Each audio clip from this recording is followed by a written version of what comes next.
Welcome to the Intercut podcast channel. I am your co-host, Zachary Shevich, where we wade our way through the latest in theater, streaming, and on demand.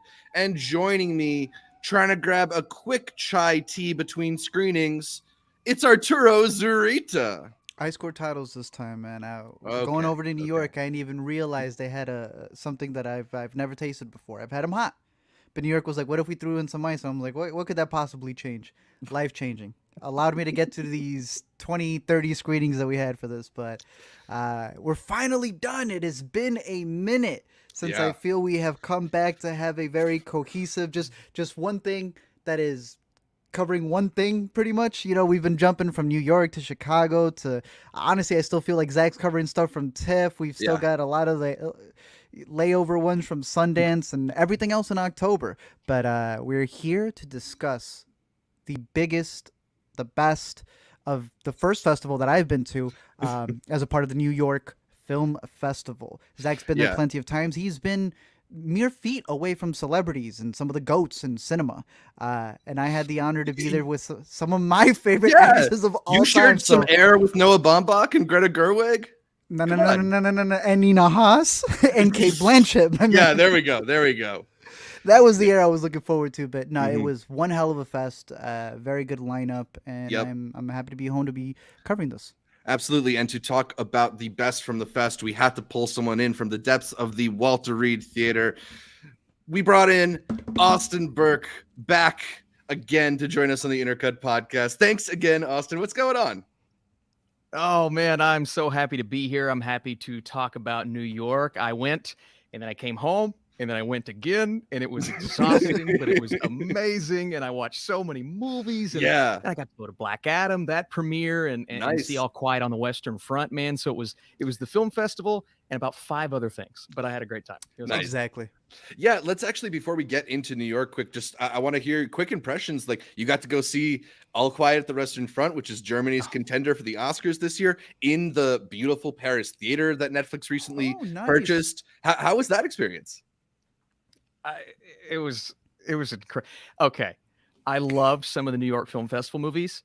This was the best movie, in my opinion, that I saw. Wow. All right, or up there. It was remarkable, man. I love the layout of the theater. I like when you walk in, there's a Netflix security guard. So I'm like, okay, I was expecting this. This was different. But it's one of those movies that when it ends, everybody just sits in silence during the entirety of the credits. And it wasn't even a press screening. This was general audiences, and that's very rare. So I loved that experience. But you know, that Walter Reed, all the theaters that I got to visit while I was down there, and you know, the Regal and the AMC got to, they're not as good as some of the fancier ones, but for the most part, man, it was a great experience seeing so many movies in New York. Yeah, I don't know if any AMC can compete with the array of desserts at the Angelica rather. But Angelica's beautiful. It's nice to be in New York watching movies. You get the city around you, and you get some pretty awesome movies. The film at Lincoln Center does a pretty great job in selecting their lineups every year. You know, they don't typically do too many world premieres. There were a couple this year, but it's mostly stuff they pull from Cannes, stuff they pull from Sundance, stuff they pull from Berlin and other festivals like that, and just assembling some of the best that film has to offer in any given year. Art, this was your first time going to the festival. Austin, this was your second, but you got to do press for the first time. But Art, what was your impression of the New York Film Festival in general, Lincoln Center, the Walter Reed Theater, the Alice Tully Hall, Francesca Beale Theater? Yeah, no, we got to do it all. I'd say, like Austin, it was a really good lineup. But the best film that I think we saw was also out of the lineup. We had gone to AMC to go see Lao Lao Crocodile, and the Dolby just really hit us and vibrated in a way that I don't know if the Gilman Theater was able to do it. But the Shawn Mendes tones just come across better in Dolby. Hey, Zach was there. I think it was his most popular review. He was deep into it. You know, we hadn't even eaten. We had fasted for that day. We had actually done Central Park, which is actually kind of funny. We had trekked that entire day just to go see Lao Lao Crocodile. But no, it's really awesome because you have a variety of different theaters. A lot of the press theaters were at the Walter Reed Theater, which great staff. Shout out to the volunteers, the workers, everyone who's there. Yes. They have a great sound system. They were able to get us in and out. We were also able to watch EO at the Gilman Theater, which is a little bit smaller, but specifically for that movie, that audio was just fantastic. The picture was nice and crisp and clear.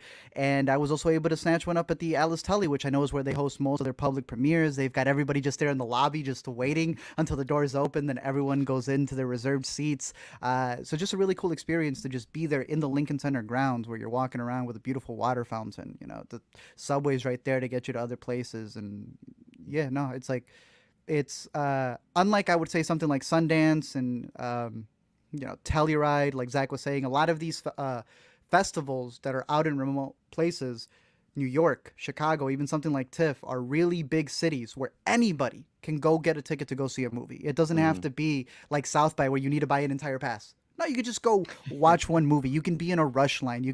Someone can give you tickets that are just out in the street. You can watch one movie and feel like you did something that was a part of the festival and not have to drop $1,000, and take a whole week out of your time. So I would highly recommend it. It's also a city where you don't need to go see a lot of movies.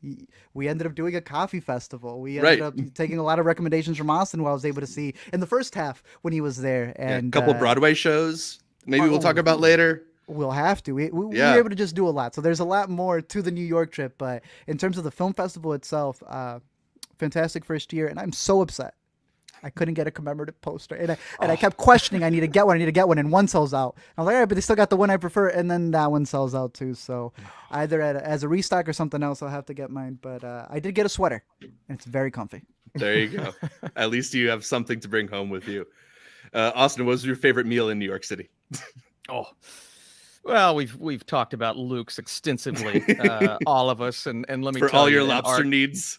Oh my God, Art can attest to this. It is so good. It's just amazing. If you're a seafood fan, if not, then it may not be the place for you.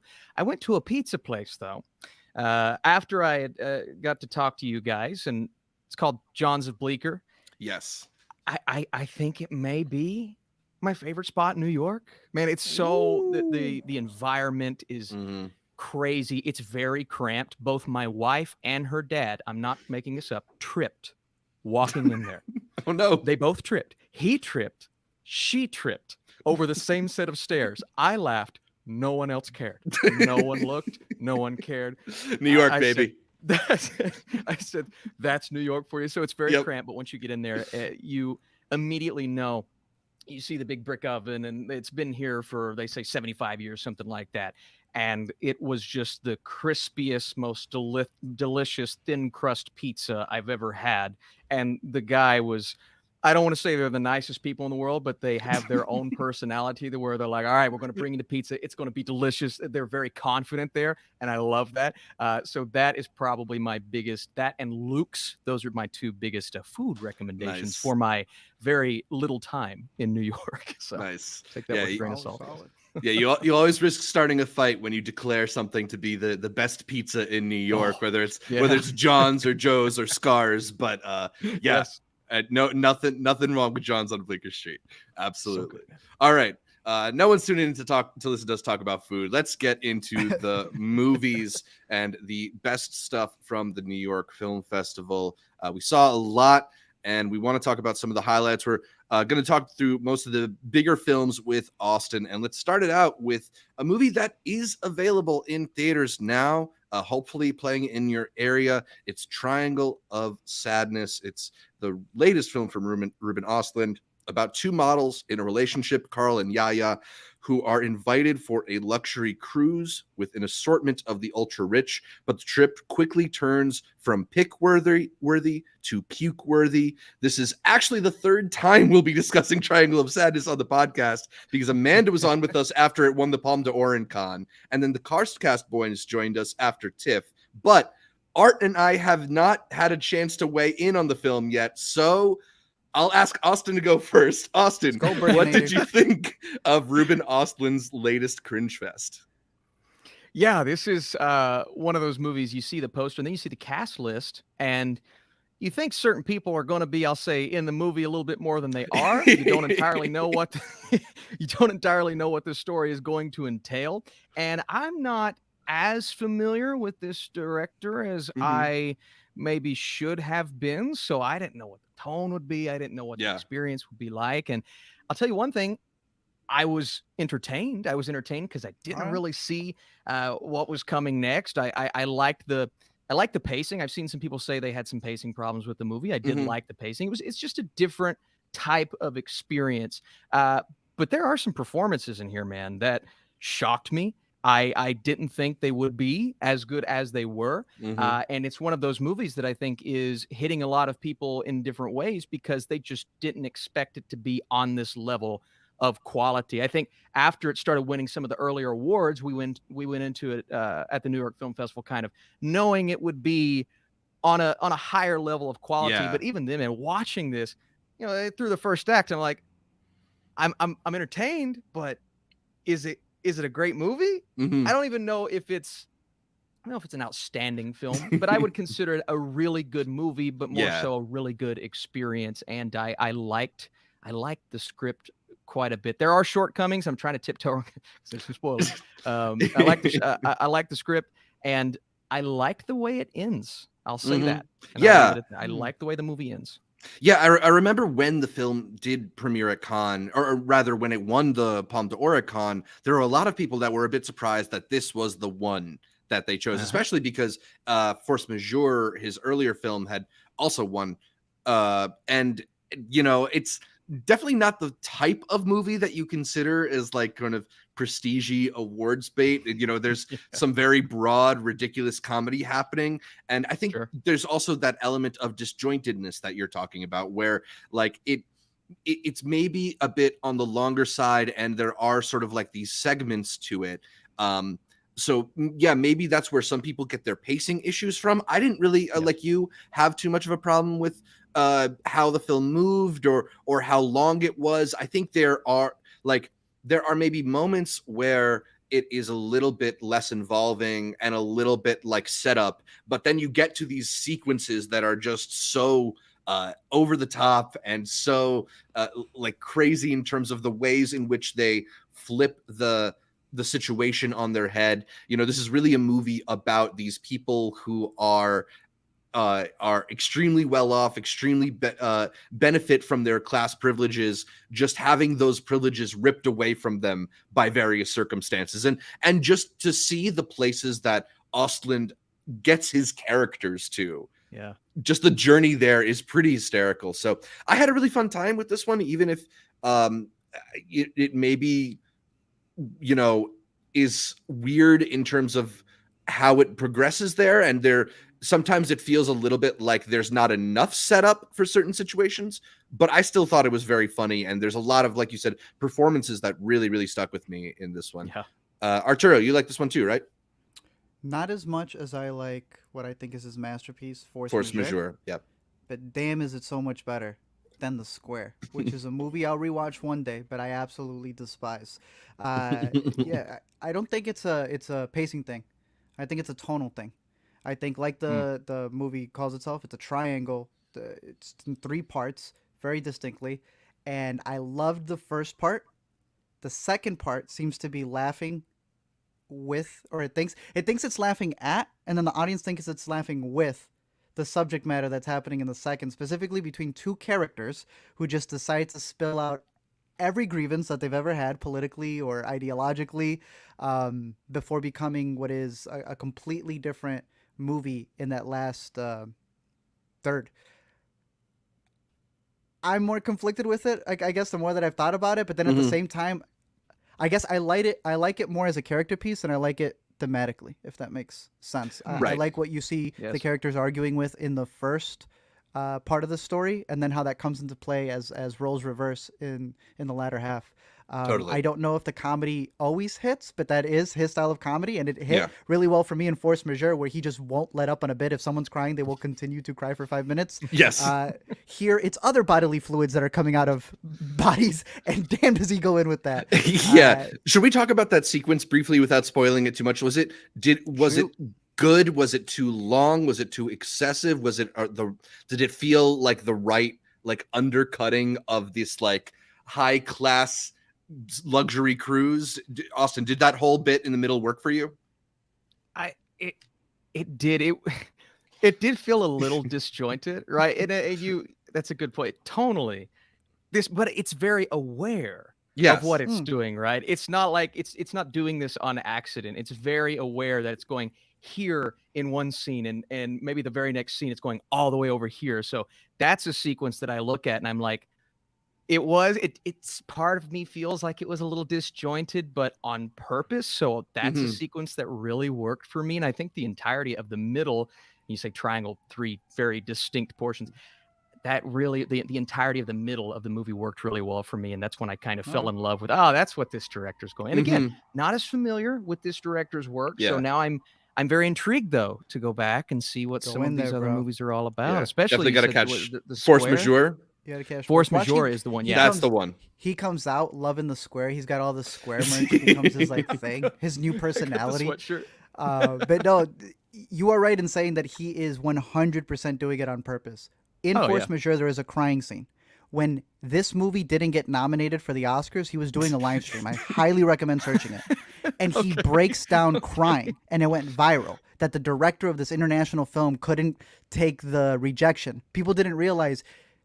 He memifies himself so well. He was just reenacting the crying scene from the movie. Yeah. And playing the bit. So yeah, when he has that middle sequence that's going way overboard, he is fully aware that he wants the people at Cannes to be sitting there while all of these rich people are slipping and sliding in the way that they are. He's that type of director. Which again creates some of my favorite movies and then creates the square. That makes me more confident though in what I was feeling maybe during that moment. Definitely. Like, yeah, I feel like he's self-aware. Is he self-aware? But you say that, and then you say his other movies are in the same vein. That makes me. I need to go back and see this movie now because now I'm looking at it through a different lens, which is good. It's helpful. The main guy in this, who was also in the King's Men, I've been really liking him as an actor, even in like other projects where there was something else he recently. See How They Run. I thought he was really good in there. I thought that was a pretty decent movie. He was really good in Beach Rats as well. And being here. Yeah, when you told me it's the dude from Beach Rats, that blew my mind. That's how awesome. far he's come, right? Yeah, it's awesome. So I'm really looking forward to the next thing that he's in, even if the project itself doesn't excite me as much. Like he always delivers. So Harris Dickinson, he's been doing really good. Yeah. I thought Charles B. Dean it was also quite excellent, tragically incredible in this film, since she has since passed. But yeah, so good. But the one that really blew me away was Dolly De Leon, who doesn't really do a whole lot in the film until that last act of it, but she dominates the latter half of the movie, and I don't know, it's a very fun performance. So yeah, I think we'd all recommend Triangle of Sadness, even if it is maybe a bit of a weird mishmash of ideas and not the best movie we've gotten from Ruben Östlund, but still like a very funny, interesting time. And even though it has that longer runtime, I think ultimately like it's the highlights of the film that'll stick with you, not the length of it. Yep. Worth the matinee. Cool. All right, cool. Let's talk about Armageddon Time, a deeply personal coming of age story about a young Jewish boy growing up in Queens in 1980, his family, his relationships with his young black friend Johnny, and the generational pursuit of the American dream. This comes from director James Gray and has been tipped as a potential Oscar contender. Art had to skip town before we got to see it, but Austin, you got to catch it. So tell me, what did you make of Armageddon Time? I have an interesting relationship with James Gray. It feels like he's a director. Every time I go into his movie, I'm like, oh, this is the one. And it's going to be. And I always walk out like, yeah, that was really good. I think I like Ad Astra more than a lot of people. I'm a big fan. It was a theatrical experience, yes, but then I rewatched it on a smaller screen, and I'm like, man, this is still good. Like, it's still a good movie. So I kind of had that same expectation for this. I feel like I would learn my lesson, but I thought Armageddon Time, hey, look at the cast. You got Hopkins, you got these. But then you figure out that the movie it's about this young boy. And that's not something that I really saw coming because I didn't really pay attention to a lot of the marketing for this film, which was kind of nice. It was kind of refreshing.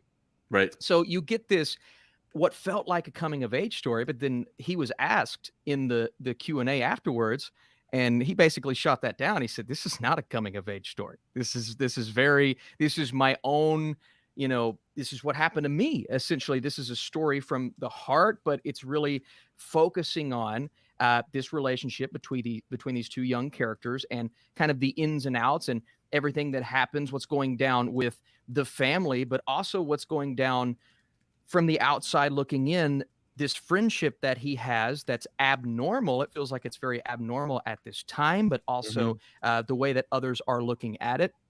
And it goes at its own pace, and it tells this story maybe a bit, and I hate to say it, a bit slower than it should have. It really focuses in on the dialogue. You get a lot of moments where they're sitting at the dinner table, and Anthony Hopkins has a couple of monologues in there, and he's incredible. I feel like he could do a performance like this in his sleep, but that's how good he is. I wasn't in love with the experience up until a moment involving Hopkins' character, to where it really brought a lot of emotion out of me.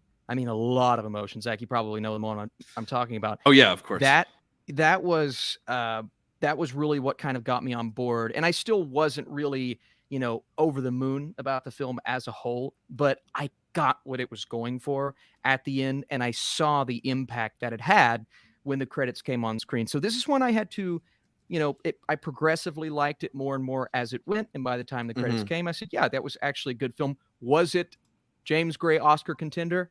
I don't think so, but amazing performances, and the young actors did a great job. Yeah, no, I mean, it's a really interesting story, but James Gray is definitely a filmmaker who is not somebody who is like going to give you like a edge of your seat type of film, right? He lets scenes kind of play out for a long while. There's a patience, not just with the scenes, but with the progression of the story. It takes a little while to really reveal what it's trying to do. And it is interesting. We got to see the Q&A with the director and with a lot of the cast. So maybe that does ultimately end up informing your opinion a little bit. But I thought some of the things he had to say were also very interesting in talking about how his story, or the story of the child at the center of this movie, which is based heavily on his own upbringing, is one of losing faith in the system, right? Because he starts in a public school, and you see like the environment of New York at the time, and it's very much about sort of this attitude of ascending the ladder socially and getting to a new level of class. And it's very integral to the experience, I think, of being a lot of immigrants have this experience. A lot of Jewish people in this country have this experience. But I don't know. I thought the way that the film tried to represent that shifting equity was really fascinating. Although ultimately, the thing that I found interesting is that, like, in reading basically every Black critic that I've read in response to this movie has been really kind of frustrated by the choices that the film takes, which I'm like, has me conflicted, because I really responded to the movie. I thought it was a lovely depiction of realizing your place in the world, right? Like, I think a lot of films are about the sort of like coming of age of experience, and this is sort of like a coming of age of like social identity. And to me, that was really unique and special and moving. But I also have to contend with the fact that this, like, it really does put this the young Black boy at the center of this film in some spots that have rubbed a lot of people the wrong way. So I don't know. Like you, I'm kind of like mixed in my feelings of it. Although, like, I have a lot, like, it did deeply move me. So I'm not like throwing that out or whatever. But like, I wanna consider it a little bit more. Just because it's, I don't know. People are reacting differently in different ways to it, but I did think there's something really, really special here. And James Gray is a very intelligent filmmaker, so I don't know. I guess I guess it just worked for me, even though it's one that might not hit you right out of the theater. I think as you marinate on some of the concepts, it's very fascinating. Yes, I agree, and it was funny because just going out of the theater and standing in a circle and talking to people, I was getting drastically different reactions. I was getting some people like, "Oh boy, I can't believe they made that decision," and then someone else saying, "Well, that decision really worked for me," and I feel like that's kind of been the talk on Twitter and the talk with some of the people that I've seen, and I can understand, like, looking at it from that perspective, I can completely understand where they're coming from. But like you, Zach, I'm watching this film and I'm feeling what he's trying to convey. And I think the most important thing about this movie is that it feels personal. Yes, it does deeply feel personal. like the director. It feels like the director went through this experience, and you're seeing it through his eyes. And there's a moment, and I won't say what context, where Hopkins' character is sitting on a bed, and just a little kind of a monologue going on, Yes. and that's a moment that really brings everything in that movie to a head, and kind of delivers on that message of what Gray's going for. So I think that's what really did it for me. Again, I do have my nitpicks and my flaws, and there was someone in our row, Zach, while we were watching the movie, that was dead asleep.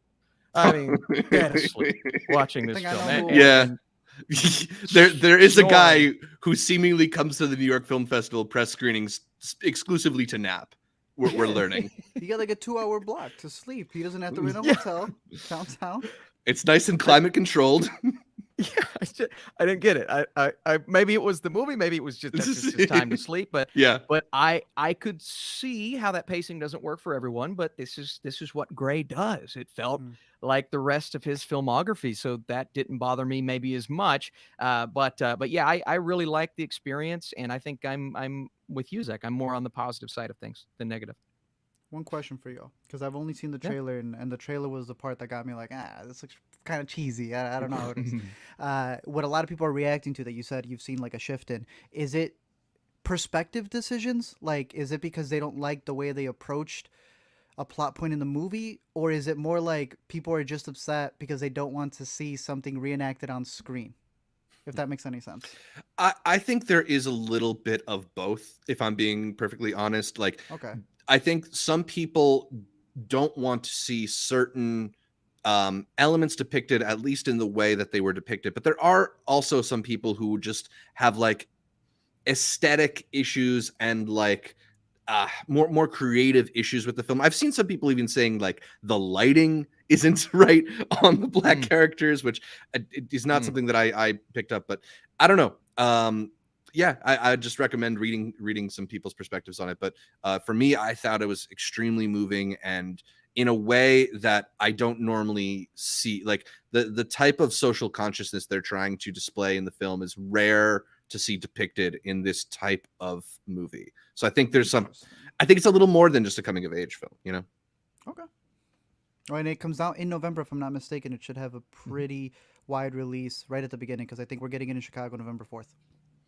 Yeah. It'll be going fairly wide, fairly quick, and then by mid-November, I think this one's going to be on Amazon, so should be pretty accessible relatively soon. Sounds good. Austin, one last quick question. The word is that Anne Hathaway and Jeremy Strong are going to be run in, I think, the supporting categories for this film. How do you like their chances at potential Oscar nominations? It's difficult. You know, I think Strong was doing something a lot different than what I expected. Yeah. It's unlike anything I've seen Strong do. So that's definitely a testament. We've seen this version of Hathaway before, but she does a really wonderful job. There are a couple of moments between she and her son where it's the emotion is there, and that could, I watched the scene, I'm like, oh, that's her Oscar moment. Right. I don't know if the performance is quite there, but I could definitely see both performances in the conversation. I want Strong to get nominated regardless, but that's just because I love Succession, so I don't care what the movie is. You know, it doesn't matter. Yeah, I would really love to see Jeremy Strong get nominated for this movie. I don't know. It spoke to something inside my like Jewish core. But I liked him and Anne Hathaway both a lot. But I also can't. Something about it makes me doubt that they'll ultimately get across the finish line. But I guess we'll see. See. Stacked year, man. Very stacked year. Yeah, it is. Let's move to Bones and All, a film about a young woman abandoned by her father who embarks through the back roads of America, where she meets a drifter who she finds shares similar tastes. Taylor Russell and Timothée Chalamet star in this story of young love from Luca Guadagnino. Art, was this the right blend of Call Me By Your Name and Suspiria? Bro, I've been calling this Malby by your name.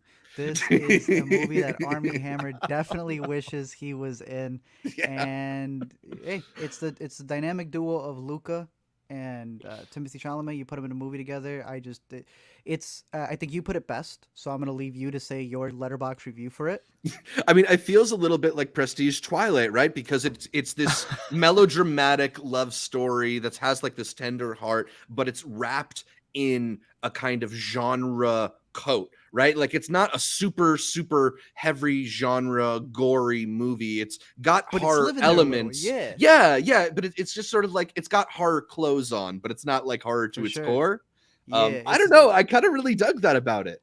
It feels like a festival movie that you expect like art house people to go in, but it's going to have a whole group. Like we were walking one day during one of the public screenings, and that rush line was bigger than any other rush line for the New York Film Festival. It was wrapped around the other All way. the Timmy fans. Whoo, I was ready to walk by and talk about the ending to it, but it is based off of a book, so I'm not exactly sure how many people know what the material is or not, because Right. I knew going in, because a lot of people, not from the promos, just people were saying, oh, this is the movie. Yeah. Alina did not know, so we had two completely different experiences going into the movie once scenes start happening. But considering that it is based off a book, I feel that information may be out there. The trailer doesn't really spoil it, but it really is just, if you want to call it a road trip type movie, where you're following a young girl who has realized something about herself and is trying to find other people who can connect with her and relate to her. And I think that there are a lot of really nice thematic elements to that, but it's really just a character piece of following her and the different people who she comes across. There are, I don't want to call them cameos, but surprise appearances in this movie, and Oh yeah. every supporting actor in this film delivers. I think one of the supporting actors, if it wasn't for one other movie we'll be talking about later in this, I think in this podcast, one of the best supporting performances of the year from this man. It's just overall delivers, I think, on the acting, on its tone, the way that it's shot, and it's the weirdest love story that I was expecting from this year. So I would give it a recommendation, bones and Absolutely. all. From just being a regular moviegoer, I think you would enjoy it if you're there for the heartthrob that is Timothy Chalamet, and if you're one who wanted to see something a little bit more prestige, like Zach said, it is Prestige Twilight in the weirdest way possible. Yeah, Austin, what'd you think of Bones and All? Did you dig it? I dug it. Listen, we know what Luca does. We Yeah. know the style that he often conveys with his filmmaking. The script is always pretty on point. I do have an issue with this movie when it comes to the ending. I think the ending meanders, and it could have Okay. stopped at a place. Yeah. And then it goes on, and I felt the last 15 minutes were kind of just okay. I didn't love it, but you are feeling every scene between these two characters on that poster in the way that you are supposed to feel it. And what shocked me, shouldn't have shocked me, considering Luca's past and the movies he's directed before, it's visceral. It Yeah. is so visceral. But it's not visceral that's covered up in all of these stylistic, Quentin Tarantino type things. It's an all natural, stripped down, and the scenes that show everything, they don't add a lot of flair to it. They just kind of let it happen, and you're sitting uncomfortably Makes it as more it's effective. happening, and that's Yeah. it was so effective. So Yeah. those really worked for me. That naturalistic quality to the horror elements was really cool, and I think gives you kind of like a different perspective than you're expecting, especially like once you sort of do know where the story is going. I do agree with you. I think maybe the latter half is trying a little bit too hard to fit into the like tragic love story, like Romeo and Juliet kind of thing or whatever. But like, I don't know. It still like has this tender-hearted quality. I think it's gonna like work really well with people looking for this kind of like light romantic touch. Yeah. I dug it a lot. I thought both Timmy and Taylor Russell were excellent in it, particularly They're great. Russell. Like this is a Yes, huge Russell. breakout for her. I loved her in Waves, but she's so the star of the show here and gets to do so much. She ate it up. It's absolutely. Okay, so let's move on. Let's talk about She Said. Let me get my description up. She said, which follows the New York Times reporters Megan Twohey and Jodie Cantor as they break the story of Harvey Weinstein's rampant sexual abuse in Hollywood. She said, has a strong ensemble cast, including Zoe Kazan, Carey Mulligan, Patricia Clarkson, Andre Brower, Samantha Morton, and Jennifer Ely, as well as my guy, Adam Shapiro.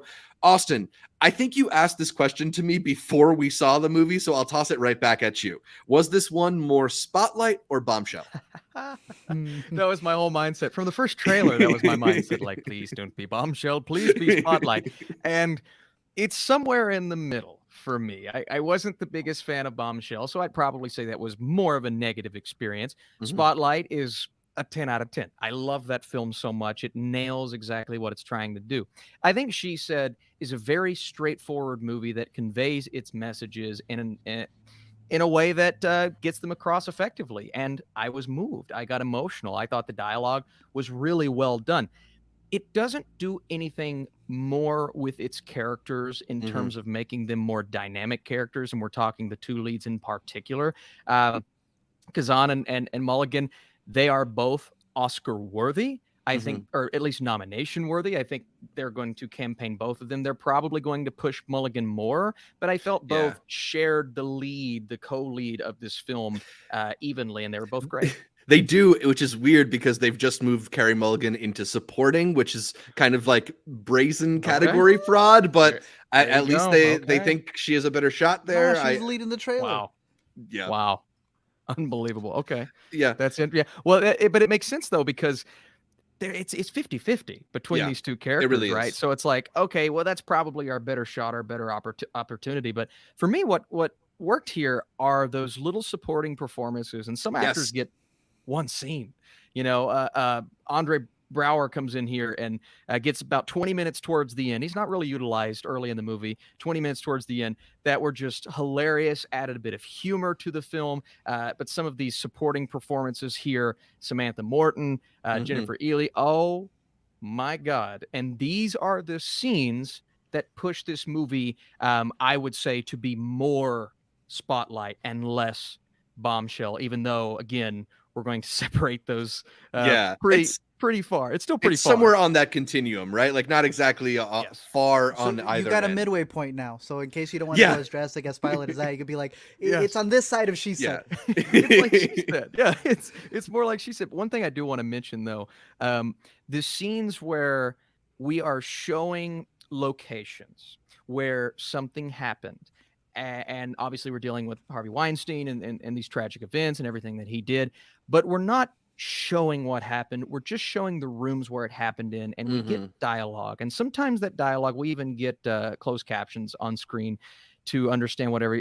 Those were the most effective scenes for me in the movie. Those got me emotionally. And I thought that decision, I wish there were more decisions like it in the film. Maria Schrader crushed those sequences. So for me, best part of the film. Yeah. No, I think what you're speaking to is like a general lack of stylistic choices or I guess authorial judgment given to what is essentially like ripped from the headlines or ripped from the nonfiction book events, right? And like as a recounting of events, it's faithful and effective and good at demonstrating what happened, right? But in taking it a little bit beyond that, in sort of adding some kind of cohesive element, some sort of overarching theme, some sort of message beyond, this happens, it doesn't really do a whole lot, which is, I guess, my hesitation to give it like the full recommendation. I thought it was very good. And like you said, it's in those moments where they're maybe showing you flashes of memories or some reconstructed elements where it does try to sort of like elevate beyond just the dry script. But I was lacking a little bit of that. Where the film does succeed, like you said, is that it does have these like excellent performances and this excellent ensemble. Like there's 4 or 5 different people in this film whose parts are not big enough to really be considered for like supporting actor, supporting actress, but whatever that next level would be, they should get nominated for that. Andre Brower is amazing in this movie, and every line he has kind of had me. And so, I mean, I think it is good. I just think there's something missing to make it feel a little bit more transcendent. The way that like I felt really involved in the investigation of Spotlight, despite knowing that they get to the bottom of that case. Like this felt a little bit more like a recounting of the details that we already know than you want from a movie like this. Sure. And that's part of, I think, what's going to prevent it from maybe being as big when it comes to awards season, because there's nothing extra to it that's going to put it on the same level of some of these heavy competitors. I still think it gets the screenplay nom. I still think it gets the act. And honestly, Mulligan, she does have a very good shot, especially if she is supporting. But if she's supporting, like he said, these actors and actresses with 1 or 2 scenes in the movie that maybe one scene more would be in that supporting conversation, I'm like, man, Mulligan, she was in the whole movie. Like, you're gonna put her in supporting. So yeah, they're kind of working their way around it, but I think she's going to have a good chance if she is in that category. Totally. I agree with Devesh for how he said it there, because like you guys are describing women coming to a conclusion, but the direction not really feeling as decisive. You're talking about scenes where you don't see the trauma being done, but it's kind of alluded to, and that's women talking. Like she said, "Thank you for showing up for this award season," but after watching Women Talking at Chicago, I don't know if we'll talk about it for this video. That sounds like the best version of a movie like this, that isn't just going and walking you through events, but making you feel what the characters are going through. You guys make it seem like it's almost like you're reading a Wikipedia summary of the events, and it gets to you to a certain degree, but as much as something as what's it called? By the numbers can be, as opposed to you feeling the anguish of the characters. Because Women Talking is another one where I don't know who's the lead, I don't know who's supporting, but I know that all of them should be nominated to some degree, and you don't know who to put what in what category. But that's one that I also feel might be a stronger script to what you guys are saying. And I think also really handles the traumatic moments where the violence is really done, and not showing the violence, but alluding to the violence in a way where it's as effective and allows you to have a different conversation than what usually is the trauma, the torture that gets displayed on screen. So. Yeah. Art, I think you nailed that, because I was talking to a lot of people after the movie, and the comparison was, and you know, not to make it a movie about women, but it was, when you talk screenplay wise, because I think they're going to be 2 heavy competitors in that category. A lot of people said Women Talking nailed it more so when it comes to the script than what she said did. So I think what you said there, Art, does apply, and I think that's going to be the conversation. And I haven't seen Women Talking, but ultimately a lot of people said Women Talking is better in its execution. So I think that's something you're going to hear as we go through award season. Yeah. And also with films like this, I also try to think about what audience is ultimately going to get into this movie or take stuff away from this movie, and ultimately I just think this is not a movie that's going to speak beyond the people who it already appeals to, which I don't know. I don't know if that's success or not. Let's talk about White Noise, Noah Baumbach's latest Netflix comedy, which follows Hitler studies professor Jack Gladney and his family after an airborne toxic event forces them to confront their own mortality. A depiction of 80s Americana and relatable existential fears. White Noise is dense, almost to the point of inscrutability. But Art, what did you take away from this one? I liked it, but boy, you saw it twice? I did. It's one of those movies that I feel like it's a lot easier to wrap your hands around once you get to see it twice, because it's doing so many things on that first watch, it's a little bit like, okay, what is going on? Like, what is your point? We've been in line since 7 a.m. in the morning. It was one of the first big screenings. This was one of the first ones I was going to have a whole press conference, and they said, get there early. And boy, did I get there early. And so did Austin, because this is where we met. We're waiting in line, super cold outside, waiting to get in there. And it was a jam-packed showing there. The Q&A, the press conference, which is up. I really appreciate that from New York, that they're filming it, so we could take our pictures, whatever else, knowing that there's going to be a whole HD copy of all of the talks up on YouTube.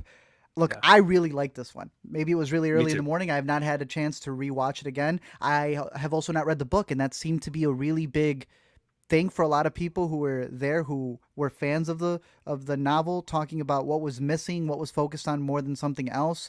But for the movie that we got, and that's the only thing I could judge it off of, I thought it was delightful. I'm not saying that it's anything too profound, and I know that a lot of connections can be made when it's a story about a family who has to like move because there's an airborne virus and no one knows who's infected and what that's going to cause.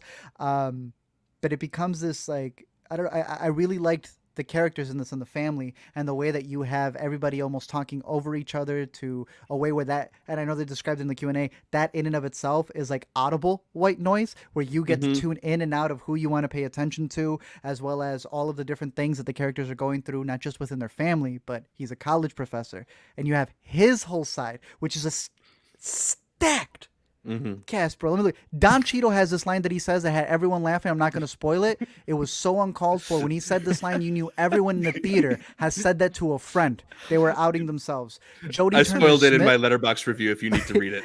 It's good. Jodie Turner-Smith was fantastic as a scientist who's there to get a lot of research. Andre 3000 does his little shuffle. And I've been thinking of that shuffle since I've seen it. It's a very funny movie.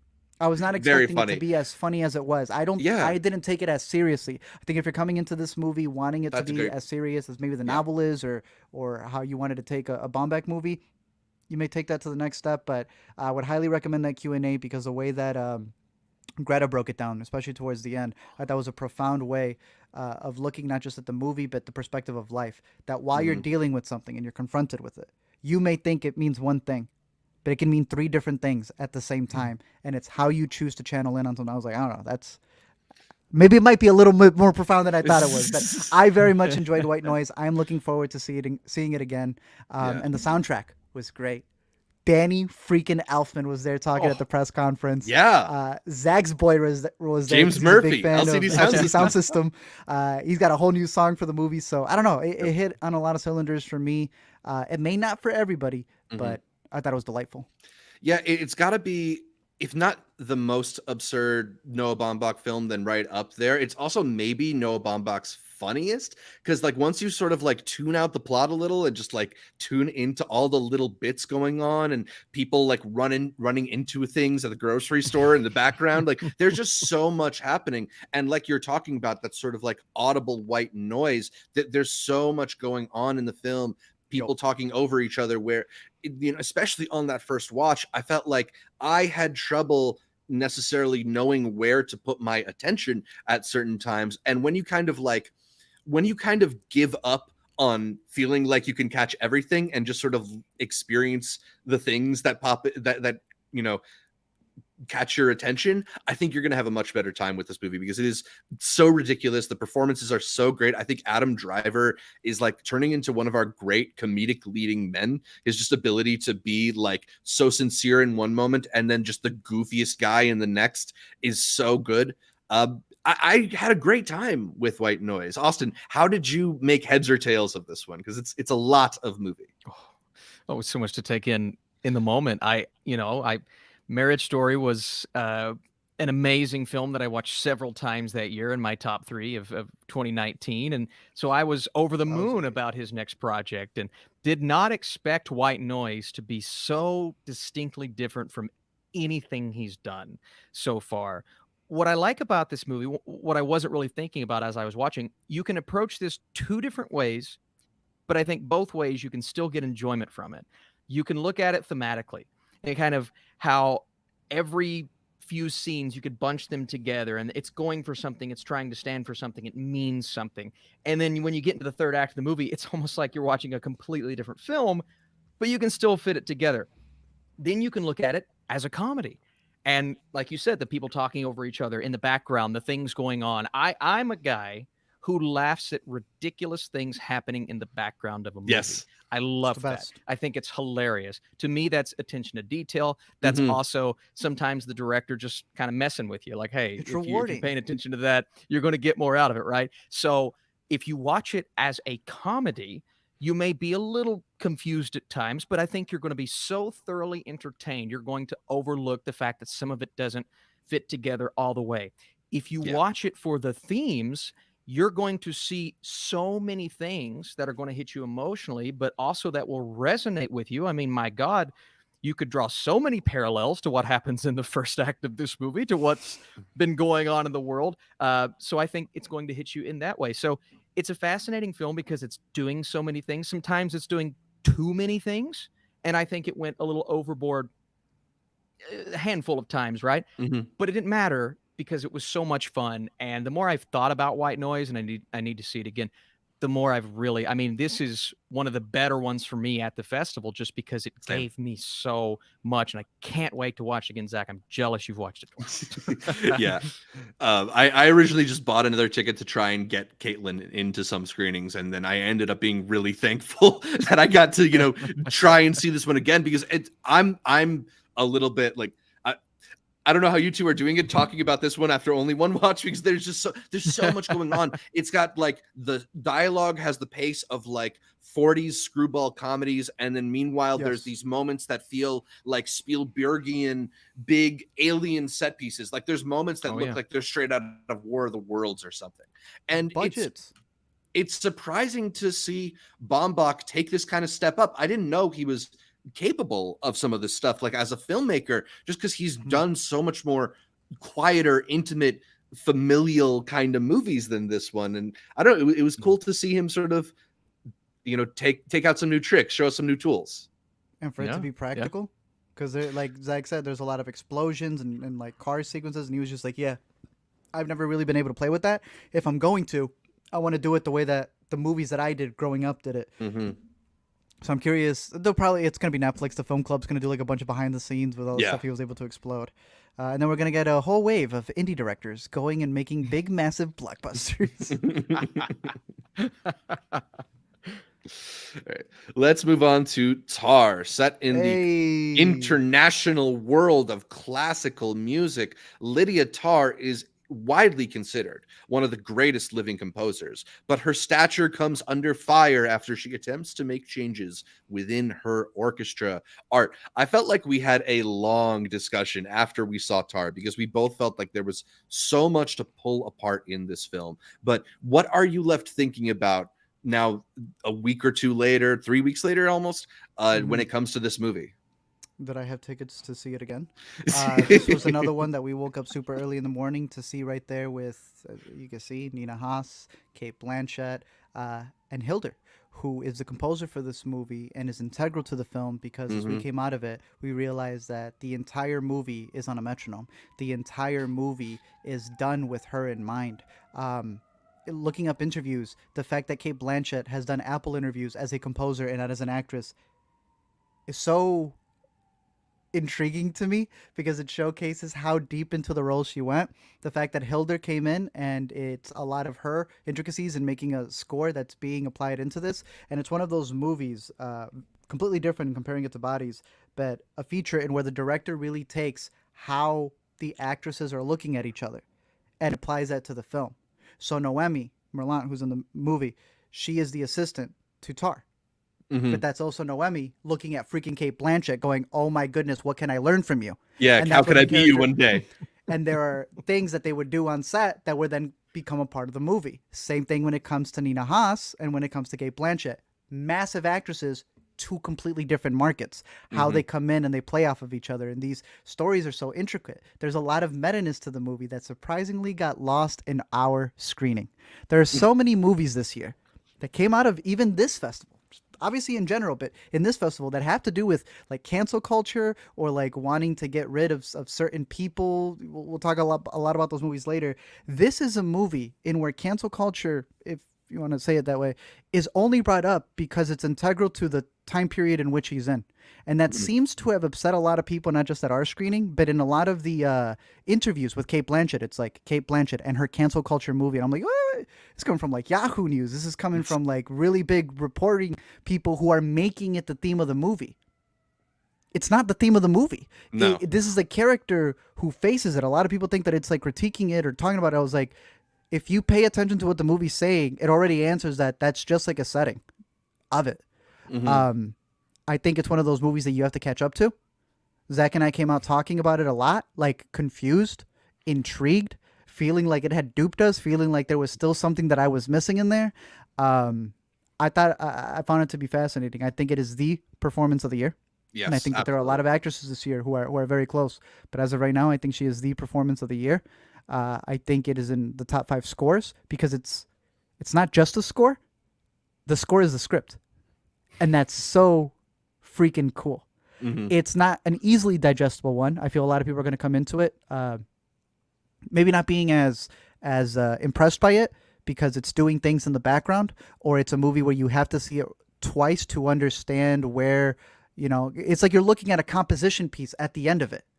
Mm-hmm. And until, sometimes you can listen to a song and it's not until you see the lyrics on the page that you get what they were going for. That is this movie.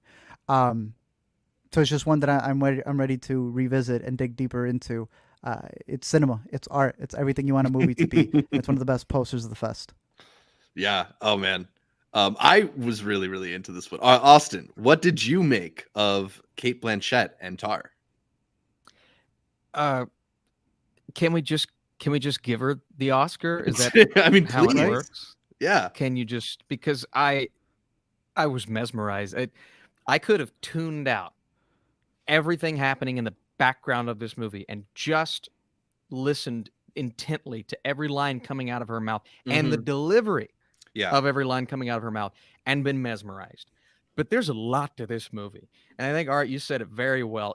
Some of it you have to try to keep up with. Some of it's going to lose you. True. You're going to walk out of the theater. You're going to be thinking, was I fully satisfied with that experience, or was I just mesmerized by the performance? But the more you think about what this film is trying to do and the fact that it doesn't just give you everything on a silver platter, and I think that's the brilliance about it, you have to work for it. Yes. You have to work for what she goes through in this film and kind of the position that she's in. Oh my God. Not saying anything. The position she's in the first scene of the film, the position she's in the last scene of the film, and the arc and how she gets to that point. And the more you think about how she gets there and the fact that you have to work for every little thing going on that gets her to that point, I think that's the brilliance of this movie. That's what puts it in my top 10 movies of the year right now. And to me, it only builds around what Blanchett does in this role. And you talk about the score, and the score is so obviously integral to the film, but it does so much in terms of her development. All of these different technical elements helping her character, helping us understand her character just a bit better. And I love how it's just so focused on getting us to that point, getting us to that final scene, to where when the movie ended, I'm like, all right, that was not what I expected, obviously. But the more I thought about it, the more I'm like, holy, the movie just did that. And so I am salivating to go see this one again. And it was one of the best movies I saw in New York. I loved it. Absolutely loved it. Yeah, it is an excellent, excellent film. I think there's so much to dig into with a movie like this. I mean, and it's funny to me to see some of the reactions that people are having to it now that it's out. And like Art was saying, all the responses that are talking about cancel culture, because there's just so much in this that's interesting about the character of Lydia Tarr, right down to her name. It just, like, the way that when the movie chooses to reveal more and more about her and more about like just the dynamics going on in her life, it's interesting because it really feels like the world opening up to you, right? Like, I've commented on this before on the podcast, but I think what's really cool about how Todd Field assembles this film is it has this rhythm to it that doesn't feel like here's the plot, here's the next big shoe to drop. It's just kind of like different elements of her life adding up, and like, I don't know. I just think it's a very, very interesting portrayal of the identities that we build for ourselves. Yeah. And I think ultimately, like, if you don't see those elements of it, then you're maybe like too focused on cancel culture yourself. Because it's so good. Cate Blanchett, it's just like, it's one of those performances is like, why are other actors even trying when she does stuff like this? She's just like, it's a victory lap for her. There's stuff that she's doing in the movie where she's like, oh, you just, like, you're screwing around. That's how good you are. She was talking in the press conference after we saw it about how in order to play this role, she needed to be able to play the piano without thinking about it. So she just learned how to play the piano. Yeah, that's what I'm That's saying, bro. She just like went deep into stuff, and she's like, yeah, this is just what you do. Yeah. She's unreal. Oh. Movie's unreal. I have only caught it once, so Art and I are both gonna have to catch it again, and maybe we'll talk about it a bit more with some On the spoilers. best 'Cause speakers that you can. Yeah, the Music yeah, Box is playing it here in Chicago. So if you're in Chicago, know that Music Box has 2 screenings. The big one, which everyone loves, but that screening room is tiny. But boy, does it deliver. I think it's a better screen, and I think it's a better sound system. So when I saw it was playing there, this is one where right at the hour mark, there is a beat that comes down. That's how you know how precise this movie is. And like that's when you're testing your sound system right there, because it delivers on that aspect too. Yeah, fantastic movie. all right. Let's get into one more film here with Austin, and that is Decision to Leave, about a detective who investigates a suspicious death and soon begins to question the man's wife, but can't help forming an attraction to his new suspect. I feel like that premise, which sounds somewhat cliched and unoriginal, doesn't even begin to scratch the surface of what Chan-wook Park is bringing to the table in this film, which is so much more idiosyncratic and tonally bizarre than any plot description could encompass. Austin, what did you get from the mishmash of vibes in Decision to Leave? This is one of those movies that you expect 10, 15 years down the road to be played in film classes. But we're just talking about the technical elements right now. There are some of the best looking edits, transitions, scene to scene, cinematography, changing locations without actually changing location. I mean, and he's done this numerous times in his movies. It's technical mastery what he's able to do here, but on a technical level, I think Decision to Leave is one of the most incredible movies I've seen, not only this year, but in the last couple of years. It's beautiful, beautiful to look at. But then you look at, from an emotional standpoint, it's the connection between our two main characters here, and how you start out as this detective crime thriller, and we're going to piece together. But no, it actually, it turns into something a bit different. And there's this chemistry that builds between these two actors that, you know, I expected it to be there, but I didn't expect it to hit like it did. And then I didn't expect the story to change and shift and almost become self-aware of itself as we get into the third act, because things continue to happen that are almost funny and comical, but because it's like, oh my God, this is happening, but it's happening in a way that still feels real. But then it can shift. I mean, immediately from something that you're kind of quirky, it's kind of funny, you're laughing, to devastated, just emotional. And it's beautiful the way that it plays out. And I'm not going to sit here and say it's his best script ever that he's worked with. Tough competition. It really is. Like, it's, you know, I always say when I have kids, I'm not going to tell you which kid I love the best. I'm just going to say I love all the kids. With this filmography, it's hard to choose which kid do I love the best. I don't know at this point. All I know is that each one has something beautiful about it. And with Decision to Leave, I do think the technical achievement is a bit better than the script itself, just because it does go in a lot of different directions, but it comes together, man. It comes together beautifully. And I thought the performances were outstanding, and the way that it progresses, I could get behind some people saying it's a little bit overlong. I mentioned Bones and all kind of meandering a bit towards the end. There was a moment there in the third act where I was kind of a little confused trying to bring it together. But once I did, and once we get that ending and the way it leaves us off, I was swept away with this movie. I was very invested, and I loved it. I thought this was a beautiful experience in the cinema. Yeah, it is a really stunning achievement. And I think I feel a little bit similarly to how I felt about White Noise, in that, like, I don't know if I'm fully prepared to like discuss this one even after only one watch, because it is so much happening, and the way that it'll shift around. I agree with you, Austin, that like also the sense of humor that it carries throughout is really like fun and refreshing and unexpected, particularly given like some of the like testier and darker places that the story wants to go.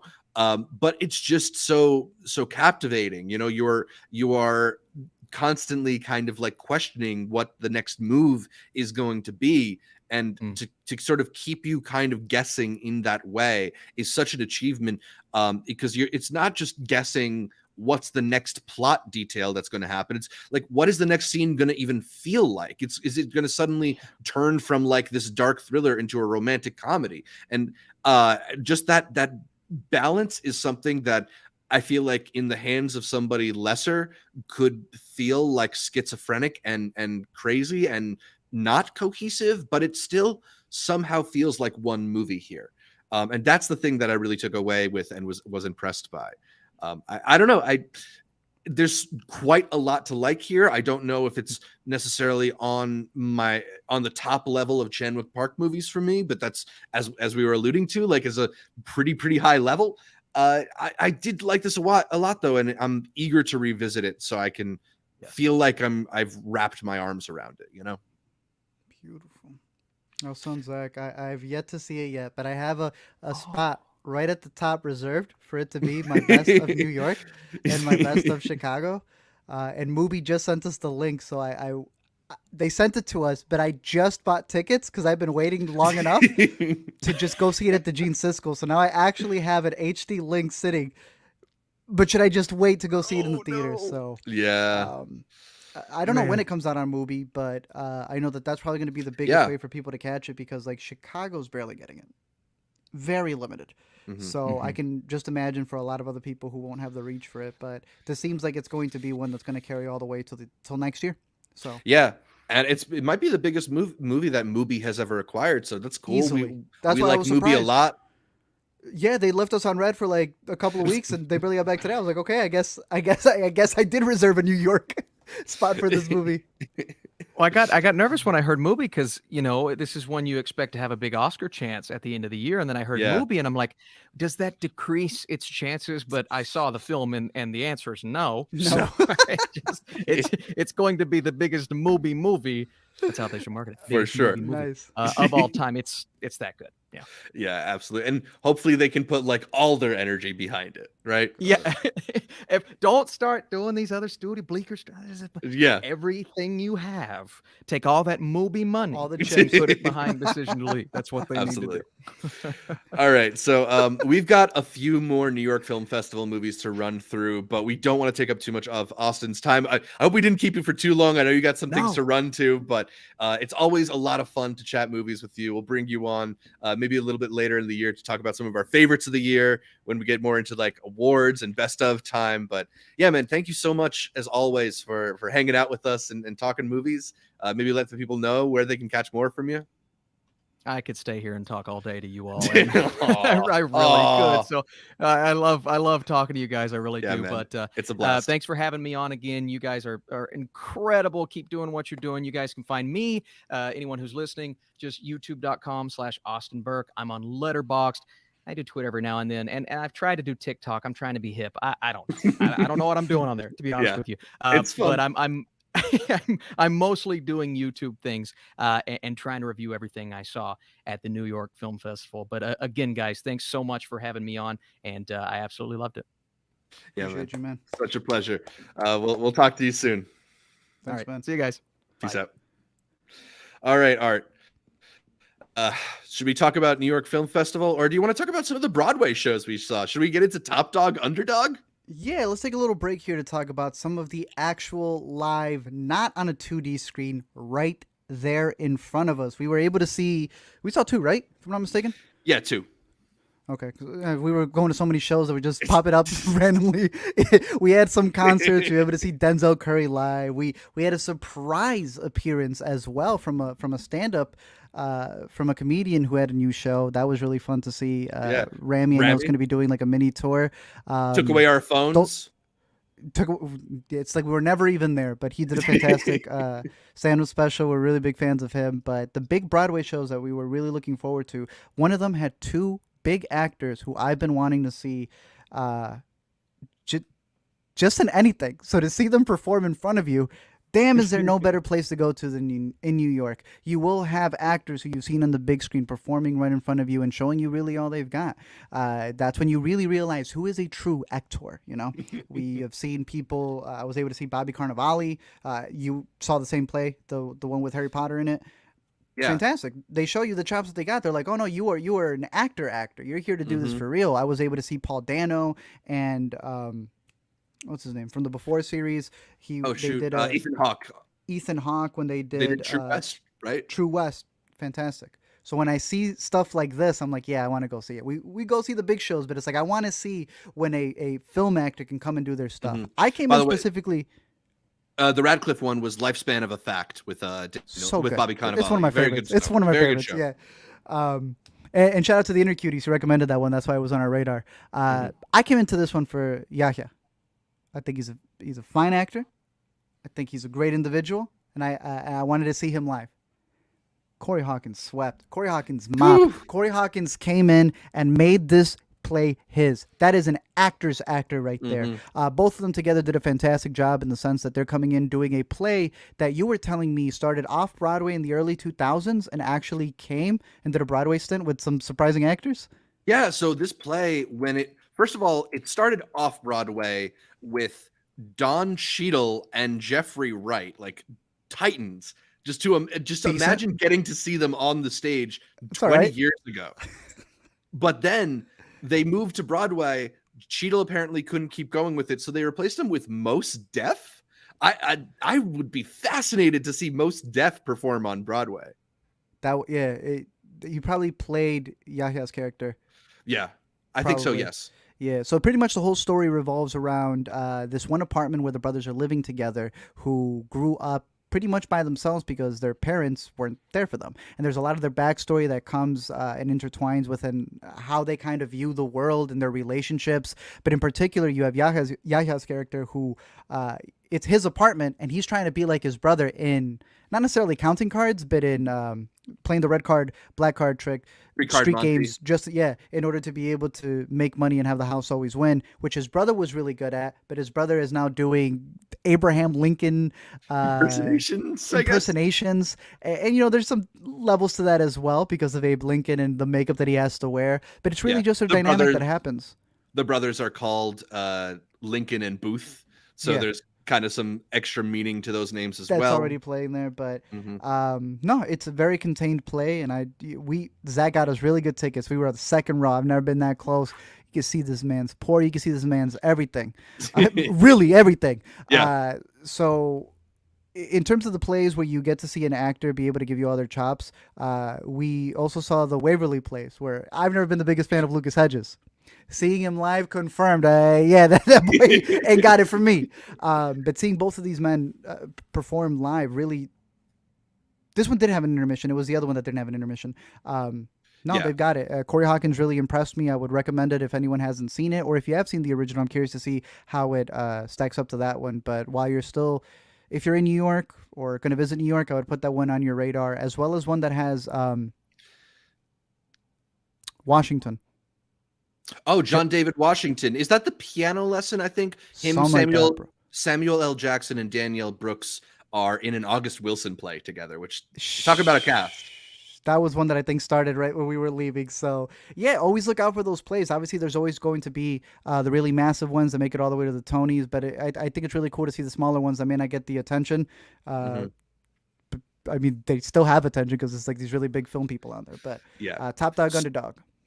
Yeah, and Top Dog Underdog, especially given that it's, with two extremely famous actors who I imagine are very booked, it is a limited run, so you only have until January 15th, I believe, to catch those guys in that show if you're interested in that. Also, only running until January 15th, and this is unfortunate that it's closing so soon. The Pulitzer Prize winning, Tony Award winning Best Musical, A Strange Loop, the Broadway show. I don't know why. Unfortunately, this one isn't making the money it needs to stay open. I believe I read somewhere that it's going to be the shortest run for a Best Musical winner, maybe ever, or at least in quite some time. But we got to see it at least before it closed. So, Art, what did you make of A Strange Loop? I really, really like this one. As Zach said, this is the one that won the Tony. It had nominations really all around, and this is one where it is very meta in the sense that it is a guy who's writing a play.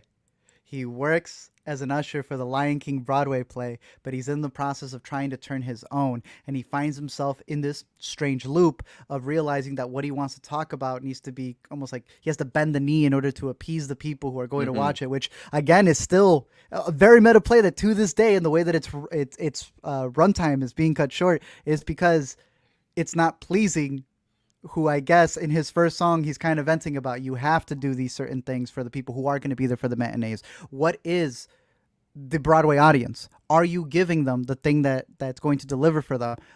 It has to be your perspective, but from their point of view. And he does a lot of these things that I think is the reason why, if I'm being honest, the Broadway isn't selling. Yeah. But it's the first time that it didn't feel like a play who's like saying it and then doesn't really do it. Right. This is one where he's saying it and he knows it's going to piss off people, but he's just saying the truth. And he's not just pissing off what would be, I guess, the white Broadway audience. He's also like counterintuitively making things that aren't for black audiences either, because they're not going to these Broadway plays. And then in the way that he wants to be very artsy, he's also denying a lot of what is said plays in black culture. And it's that internal struggle that he's dealing with that I thought it was a very profound play, a very internal play. And we were re-listening to it on our drive back. It's just some very special, very intimate songs. Yeah. Very intimate. No, it's very personal. And I feel like that's one of the things that really struck me about it, is how much it really feels like the creation of its writer. And just those meta elements are really fun. You mentioned that he's an usher at Lion King. He's also named Usher in the play. He's writing a strange loop as we're seeing a strange loop, and sort of commenting on like, well, ideas. The audience is going to feel like this, or don't do this. Your audience isn't going to like that. And I don't know. I don't think I've ever seen a Broadway musical kind of do that sort of meta thing, but not do it just sort of like just for the joke of it. There's like an emotional heft to it too, because it's so built into this character's aspirations of writing this Broadway musical, and sort of finding some sense of place, because he doesn't get that from his family. And the balance between that and all the sort of like making fun of the Tyler Perry-esque stuff. I don't know. It's very charming. It's very fun. Like you said, it sticks out amongst Broadway, and maybe that's part of why it's not doing as well. Yeah, look, I liked it. I'm surprised it won. I'm like, really? This made it all the way that up to you? Like, do y'all feel guilty that he was calling you out, and you just? It's a little like Triangle of Sadness winning the Palme d'Or. It's like, this movie's making fun of you. And it, like, if we award it, then haha, we're laughing with it. It's not laughing at us. That's kind of how I feel from it. I would put it up there with not another Broadway show, and I've seen plenty that do this style of being very meta. That's why I can say that this one really surprised me, having seen that same bit over and over again. I really like the approach to it. What if you could put it back up? You could actually see it there. The premise, the approach to it is that those boxes that you see, it's inside out. You're right. Like way adult. Those are his thoughts. They're his thoughts that are coming in and intruding once he thinks he's having a good day, or when he's feeling bad, they come in to like really double down on how he feels. And I think that's a fascinating approach to the play. But I am surprised at one. The closest thing I could connect it to is the Netflix movie that played at Sundance a couple years back, 40-Year-Old Version. Another movie that's critiquing how much success you can have within the loop of Broadway without making the type of thing that they want you to make, or that you think you're saying something new, but in reality you're saying something new that they needed you to say during this period when they were getting some backlash. And I think it's a very profound play that ironically did get swept in to what it's critiquing, and now they're spitting it back out because it is disrespectful for it to have run this short. Because I remember you sent me the article and I read it, and I was like, the numbers were staggering. It was like, this isn't even like the bottom. This is like a world record in how quickly it's gone. Yeah. So let's award it and wrap it up. Yeah. That makes no sense to me.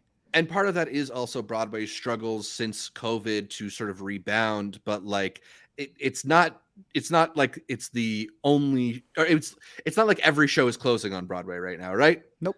And the speed with which it's closing after winning not just the Tony but the Pulitzer, which I don't know. It's striking. It's striking.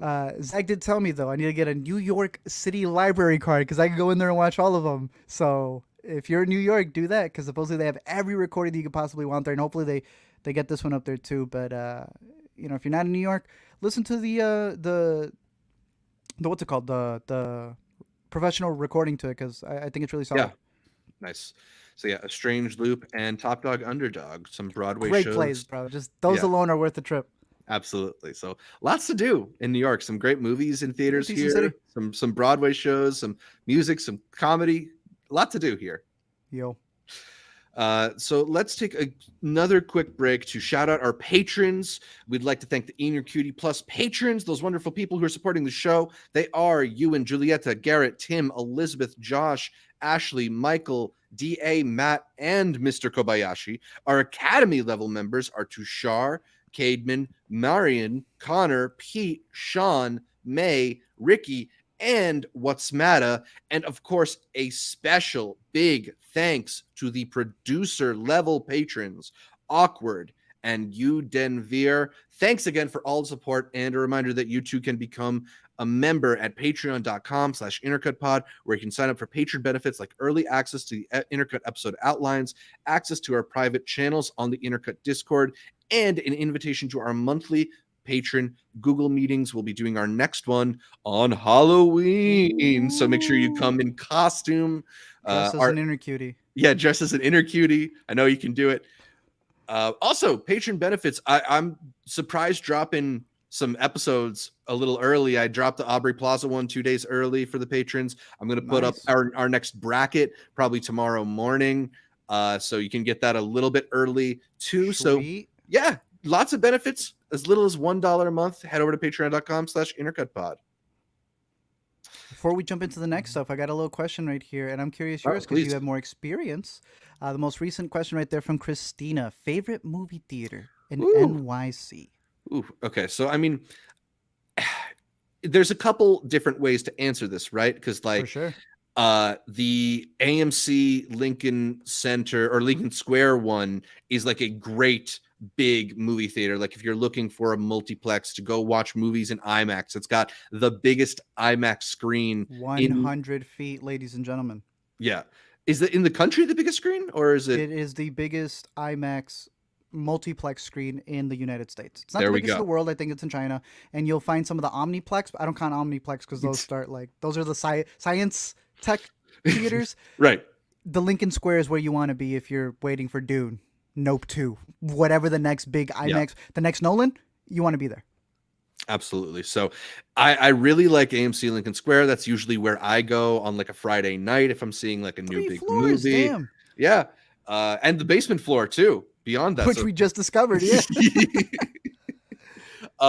But I love there's so many smaller theaters, and the only issue with them is that either sometimes they're showing indie movies that you might not be into. I'm into a lot of those, but I know not everybody is like looking for the random Swedish Oscar contender or something that's playing the IFC Center. Or you get places like Film Forum, which is one of my favorite theaters in the city, but that does mostly kind of like classic or repertory screenings. Film Forum is the place where I saw a Buster Keaton silent comedy with a live piano player, so it felt like I was transported back 100 years or whatever. Metrograph is another one that does really great screenings. I think some of my favorite theaters, like Metrographs, like the Film Forum, like IFC Center, even it's partially because of their programming and the types of movies they play, and like getting to see classic films that maybe you never got the chance to see on the big screen. They're playing somewhere in New York all the time here, so it's tough for me to pick. I mentioned the Angelica when we had Austin on earlier. That one's also great. Do you have a takeaway? Do you have a favorite theater from what you visited? If you're going in there and you're looking at the blockbusters, Zach had it down right. When you are going to New York, you have a multitude of different multiplexes. It is just, what do you want to watch? Yeah. You have all of the big movies. And if you're watching the big movies, you have to make it to that AMC, especially if you have an IMAX movie. You guys know I'm a big defender, pro. Just, I love IMAX. And it's one of the best IMAX screens that we have. But what I love about New York is that you're just looking out to see where is there going to be a Q&A. The week that I was there, it's just like randomly just Q&As. Yeah. It was like, what?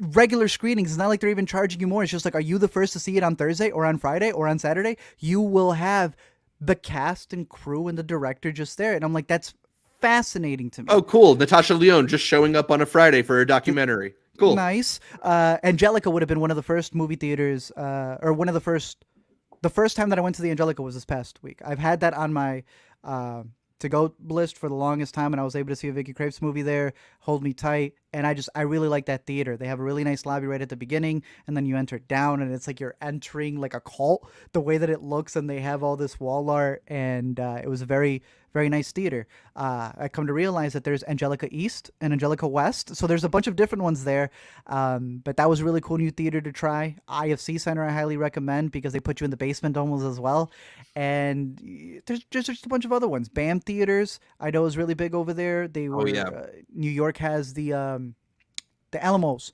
I think they have a really nice one in Brooklyn. We didn't even mention Nighthawk, which is one of the first places we saw a movie together. Yeah, we saw I, Tonya there, and they had like I, Tonya themed food stuff because it's a really big place where they serve you stuff. Pork so knee, like I think was one of the it was like the knee was all shredded up and stuff, or bloody cocktails that they had because of the movie. So again, it's a place where all the theaters stand out for different reasons, but it's also the programming that you would be really surprised. A lot of times you're going to a movie theater because it's got a really big screen, but I mean, New York's got the people there.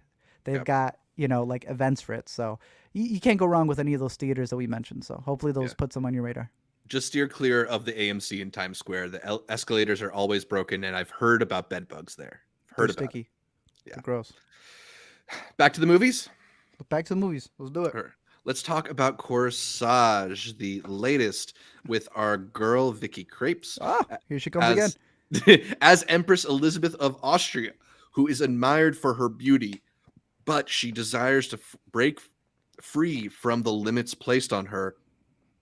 Art. This, of course, is Vicky Krieps from our beloved Phantom Thread. So what did you think of her in Corsage? I loved her in Corsage.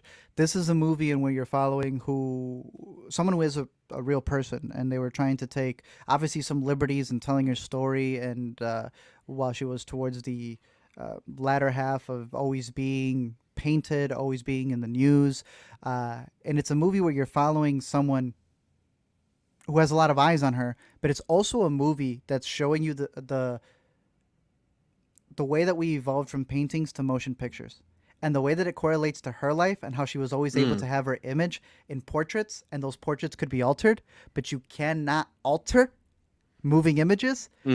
Completely changes what she has in store for the latter half of the movie.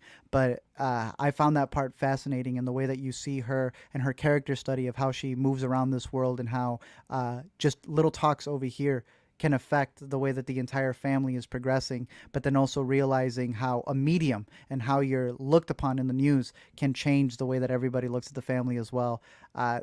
This is one that it's grown on both Helena and I. The more that we talk about it, we're just huge Vicky fans as well, and we thought she gave a killer performance. There are several shots in this movie that the trailer spoils, by the way. So if you do watch the trailer, you're going to get some of the best shots and reveals. Like, there's no context for it in the spoiler, but in the movie, when you reach that, it's like a profound moment on what this character has gone through.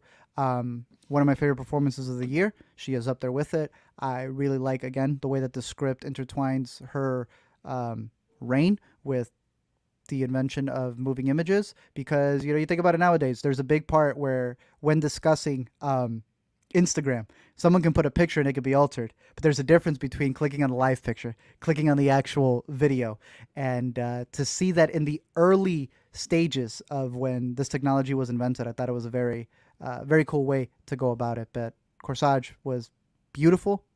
I loved it. One of my favorites out of the fest, and one of the early ones we caught as well. Yeah. I think her performance is excellent in this. I think maybe I wasn't as strong as you on my reaction to it, although there's a lot of really interesting stuff here. I thought it was more like I got that in moments rather than maybe from the whole thing, and I wanted there to be like a little more of that sort of subversive quality that the film has.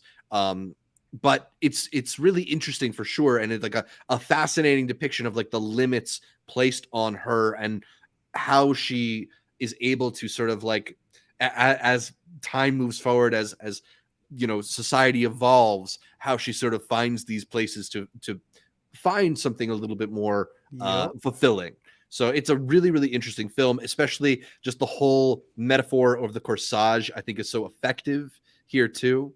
A really interesting movie, really good film. It's going to be out pretty late in the year. I think IFC is releasing this one on like December 23rd, but add it to the watch lists. If I'm not mistaken, it is also a submission as well for the international Oscars next year. Is it Austria's submission? I think it is. It's probably Austria's. Yeah, that would make sense. All right, talking about another film that, if it's not a submission, then I don't know what they're doing, because we're definitely hoping France's submission, baby. Is it officially? Okay, great. Yes, sir. Good to know. Let's talk about Saint Omer, where at Saint Omer Court of Law, a young novelist attends the trial of an immigrant woman accused of killing her 15-month-old daughter. This is a stark, gripping courtroom drama with a patient lens. Art, what was your takeaway from Saint Omer? This was a movie that we saw after driving 13 hours and getting no sleep, watching Corsage, walking around in Manhattan, sitting down and sitting through a 2-hour and 2-minute movie that is meant to feel like a documentary. Mm-hmm. This is a film that takes its time. And I found it absolutely riveting. Yeah. This is a movie in where someone will be speaking and you're still over here before it gets to where the plaintiff is. This is a movie where a shot will be going on and you'll look down at double-digit numbers that have passed, and you're wondering, when are they going to cut to the next thing? You'll be sitting there wondering, is this supposed to be fictional? Is this based off something? And in my research, I found out that there was a woman who in France went to court because of this exact incident. The director then appeared in court and started taking notes, just like the main character you see right there in the banner. And it was in that court case that she was taking in a lot of what was happening and the nuances, not just dealing with what led to the event, but what got them there. Right. What stuff dealing with the person's mother came into play that led them there, and how was she relating that to herself, and stuff that she had with her mother and with her becoming a mother as well. Now, the character in the movie isn't supposed to be Alice, the director herself, as she stated, but I think it's a fascinating viewpoint at this wavelength of maternity. And there's obviously, it really is a whole court case. With her having been being a documentarian, she had stated that there is no difference in her mind, a documentary and a fiction film. Because in a documentary, you can have real people who are lying to you because they know the cameras are on. And in a fiction film, you have liars, actors, who are trying their best to give you the truth. So if your whole point when you're cutting up a documentary and leaving certain things out and leaving things in, it's to formulate a narrative. You're formulating a narrative with this feature as well. It's very patient. There's a difference between slow movies and patient movies. A lot of people, when I talk about things and I say it's slow, they're like, you're just not patient. I'm like, no. We're patient. This is just slow. Right. This is one where it is being as patient as possible because you are learning new things of the court case extremely, extremely latently. Like whatever you think is happening in the first act is not happening in the second act, is not happening in the third act. This is one that I have on my rewatch schedule because as of right now, it is in my top 3. As of right now, I don't know if I could recommend it to everyone publicly because, again, it goes at a very gingerly pace. Exactly. Yeah. But there is a look that 2 characters have in this movie. And, Zach, I haven't felt those goosebumps since Whiplash. Oof. Yeah, one of the things that you mentioned to me when we left this film was just how striking it is, how much time is spent watching the character who's not speaking in a scene. And that's a directorial choice that you'll see directors make occasionally because, sometimes the most interesting thing isn't what somebody's saying, but how somebody's reacting to what somebody's saying. Yes, sir. But it even goes beyond that into really, really being this observational film. And because it is this intensely interesting courtroom drama that is extremely complex, and they're able to keep adding layers of messiness and intrigue and elements of memory and motherhood and racism and misogyny and attitudes towards the disenfranchised and immigrants. There's just all these things piled on top of each other. It's just so rich with subtext and meaning and real world weight to this story. I just thought this was just such a meal of a movie. There's so much to dig into and to chew on and to think about and to puzzle over. And one of the things that I really loved about it is that the movie isn't necessarily looking to give you this clean resolution. It's a court case, but it's not really a film about who's innocent and who's guilty, or what is the right thing to do, what went wrong and what could have solved this all. It's a film that is more interested in commenting on the reality that these characters are dealing with, because it's a reality that lots of people are dealing with. And I thought that Alice Diop's approach here was absolutely fascinating. I was riveted. I could not look away from Saint Omer, because it's shot like literally in the longest dialogue sequences that you could possibly have. But Zach said, it's like you have a woman up there because she may have killed a 15-month-old baby, but what's really on display, what they're really arguing about in court, is everybody's prejudices. Yes. And the way that it's able to turn into different things that they're arguing in court is absolutely fascinating. I really do highly recommend it. It is one of my favorites out of the fest. You will need some patience with it, but I think it is definitely worth it. And I'm looking forward to seeing a lot of her other movies, because We has been on my watch list for a minute, and I know that played a couple of the rounds at festivals. And after this one, I'm there for it. I want to see what she does with her documentaries, and I want to see her do more narrative features. Totally. Let's talk a little bit about Showing Up, and about an artist that plans for an exhibition of her work while navigating family, work colleagues, and a pigeon with a broken wing that she's been asked to babysit. This is the latest from our girl, Kelly Reichardt, and stars Michelle Williams, her frequent collaborator, kind of doing a bit of a Kelly Reichardt impression. If you've seen any interviews with her, it definitely feels like it. This feels a lot like Kelly Reichardt's most personal film. It is about an artist who isn't able to support herself merely through her artwork, so she works at an arts college. That is also Kelly Reichardt's story. And it's also just this artist that it has this kind of like gruff, unsmiling attitude, like isn't an easy conversationalist, and that sort of feels like what we get from Kelly Reichardt a lot. What so Zach's trying to tell you is that she's boring. Not boring, she's just unfeeling. Not, if you go look at her Rate My Professors page, and you'll see people that don't think she has a lot of sympathy for her students. But she is an artist for sure. We were big fans of First Cow. Bro, I really liked Showing Up, which I mentioned on our last stream, but Art hadn't seen it yet. Now he saw it. And I don't think he liked this one as much as he did First Cow. Look, this is our girl, right? First Cow is incredible. Yeah. Shouts to Wendy and Lucy. Wendy and Lucy. Shout out Wendy and Lucy. That is a fantastic movie. That is a movie where I can definitely see Kelly having Michelle again play her, and the relationship that Kelly had with her dog, and like, oh man, I have to go do work and I have to leave my dog behind, right?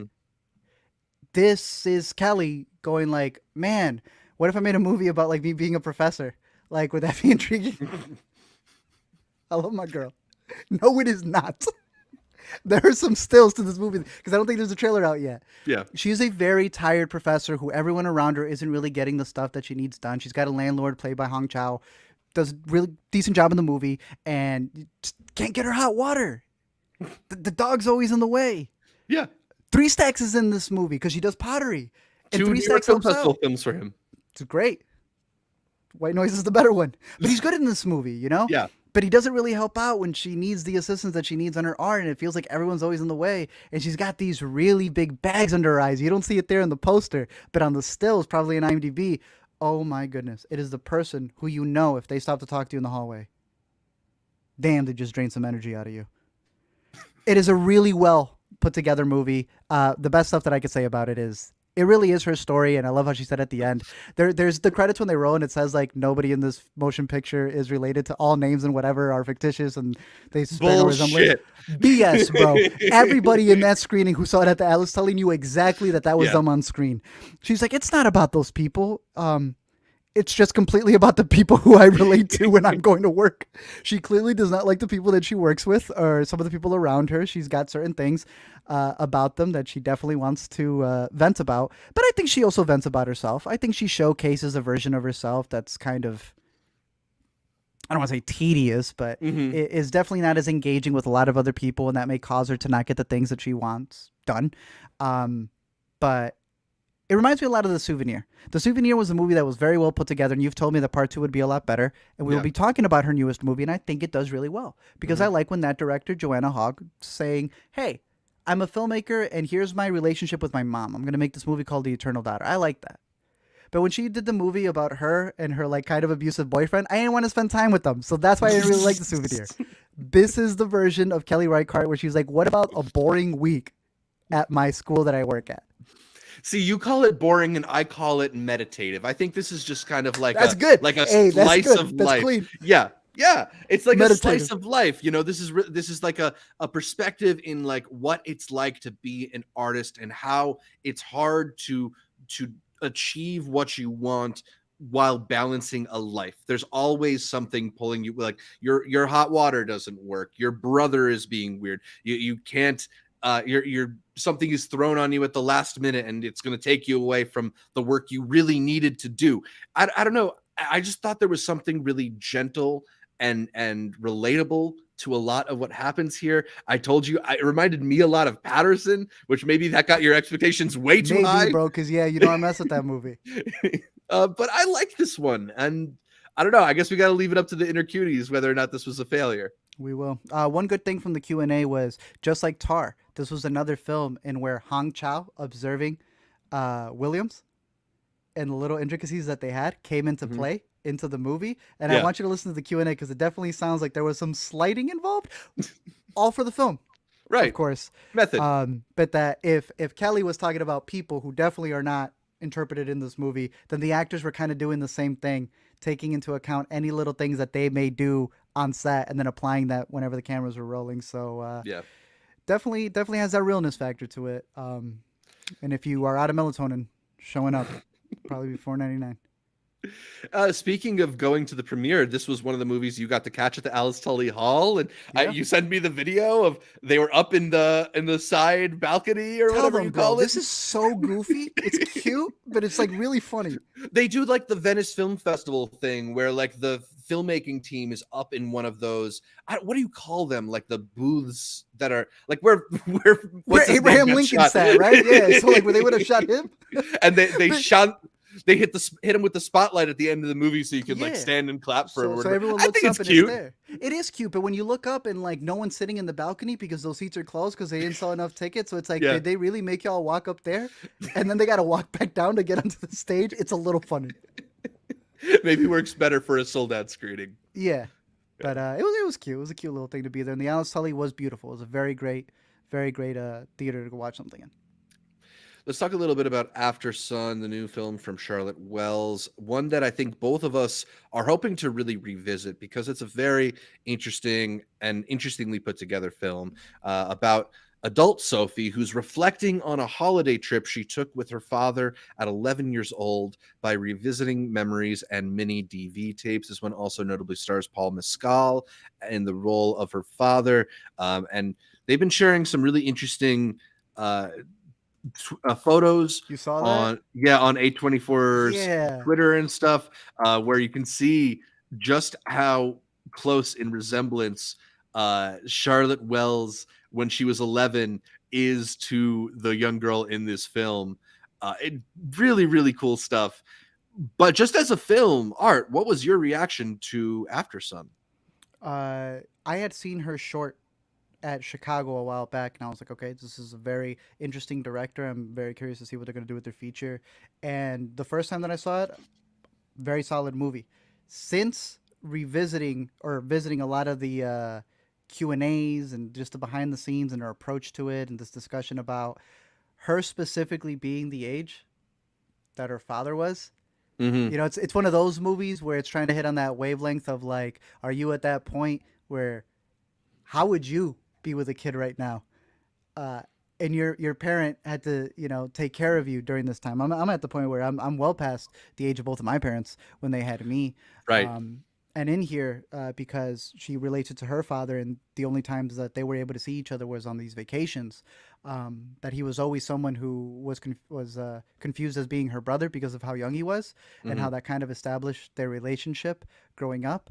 But then it's one of those movies that catches you off guard because it's really a memory, and the memory is digital because she's looking back on these tapes, and it almost corresponds to how the movie is shot in its close-ups and in the way that it looks, how you're only seeing one perspective at a time. Like it switches different perspectives, and she had this line about how the lens in which you view the movie is very important, not just from the girl's perspective, the dad's perspective, but also the lens in which the movie is shot, because she'll shoot it in DV and she'll shoot it in I want to say it was 35 millimeter.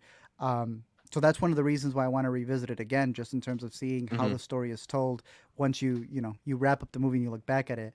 I've seen everyone who's really close to their dad overtly love it more than I do, so I'll definitely say that this is one where the better relationship you have with your pops, the more it's going to hit. But just in that sense of looking back at how your parents were moving at the age that you now share with them, Right. I think is very profound. And the actress in this, Frankie Corio, stop.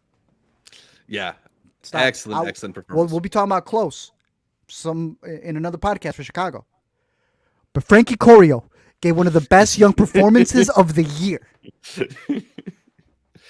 Yeah, no arguments there. She's phenomenal in the film. So is Paul. I want to shout him out He's as good. well because he's really very solid in the film.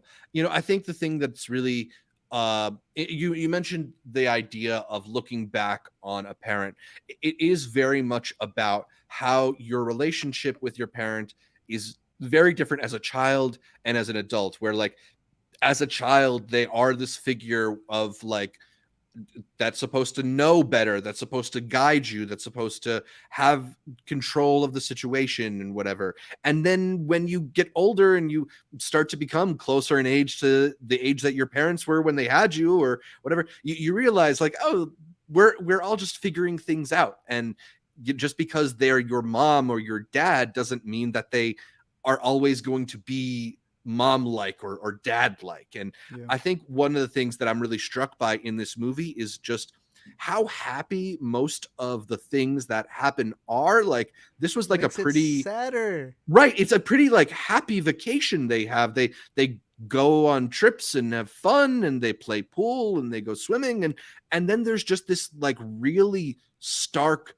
melancholic tone running through the whole thing, and just the juxtaposition of it all is very striking and leaves you with this really unsettled feeling. And I think that's part of why it's just hitting people really hard. And people are really leaving this one in tears. There's sort of some space in the movie for interpretation that I think is part of why I want to revisit it and like feel like I can really lock down what she's trying to say with some of these moments, because you know there is this mystery around what is really going on with her father. He keeps doing these things that we don't necessarily see in full detail, and because you are sort of dealing with like an 11-year-old's memory of her father, you're just getting glimpses of the man he is. And I think it's a really fascinating approach to telling this kind of story. When the credits hit, I immediately was a little bit like, is that it? Like I've heard so many 5-star reactions and stuff to this thing. And then like half an hour later, I was already like, wow, that was really good, wasn't it? You know, like, so sitting on it and feeling it and tossing it over in your mind, I think really benefits Aftersun for sure. It's not like Decision to Leave, which obviously I got queued up where everyone's just like, you have to see this, you won't believe it. It's one of those where it's more somber and it hits you. So, and recently, Gotham Awards, I was telling Zach, they were announced this morning and it just came in, that and Tar. Every single category just came in stacked. So I'm really looking forward to see what it's able to snatch up, be it in script, cinematography, but definitely Frankie, bro. Mm-hmm. It's hers to lose on the up and comer. And Aftersun is already playing in theaters, at least in New York City. I don't know how far it's expanded, but I believe it will Chicago continue to streaming. expand. Okay, cool. So yeah, it's expanding to at least some more cities. It's an A24 movie, so it's not like a completely indie, like hard to find movie. A24 tends to put their films in a decent number of theaters, and then hopefully before the end of the year it'll hit streaming. So The streaming, yeah, their streaming room usually 2 months max. Everything's at the streaming room. Yeah.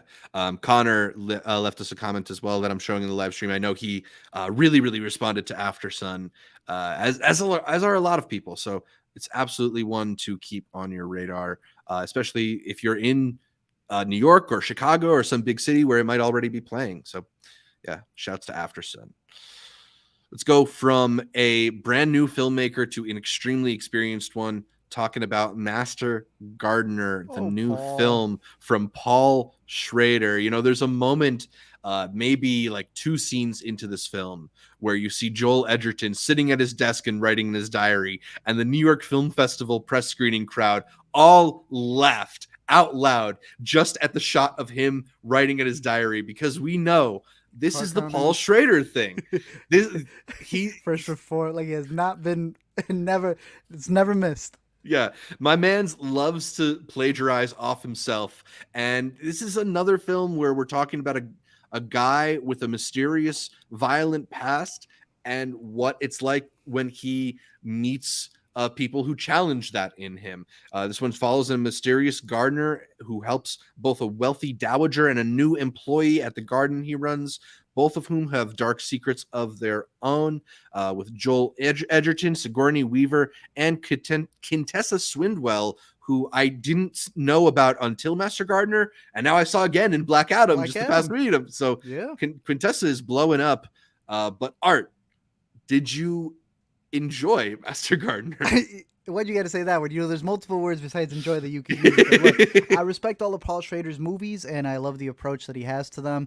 This is, as Connor's saying right there, I have not seen Mishima, but he usually has sad man, looks back, tries to fix what he's done, Yes. or alter it in some way. And like you said, some of the revelations that you get in this movie, I think, is what left a lot of people questioning, like, okay, well, once I know that, I don't know if I could look back. You know, I don't know if I can agree with what a lot of these characters are doing, especially with how hastily they get into making some of these decisions in here. But yeah, look, Sigourney Weaver plays her character very well, because obviously there is a lot of history to this man and the people who he's worked with, and how they all may think of the same accord. And then you have the gardeners who are coming in, who, with him being the master one, is kind of like working with everybody, or working alongside them. In particular, Quintessa's character, who just so happens to be the grandchild, if I'm not mistaken, of Sigourney Weaver. Yeah. And how their relationship develops and how they have to deal with external forces all comes into play.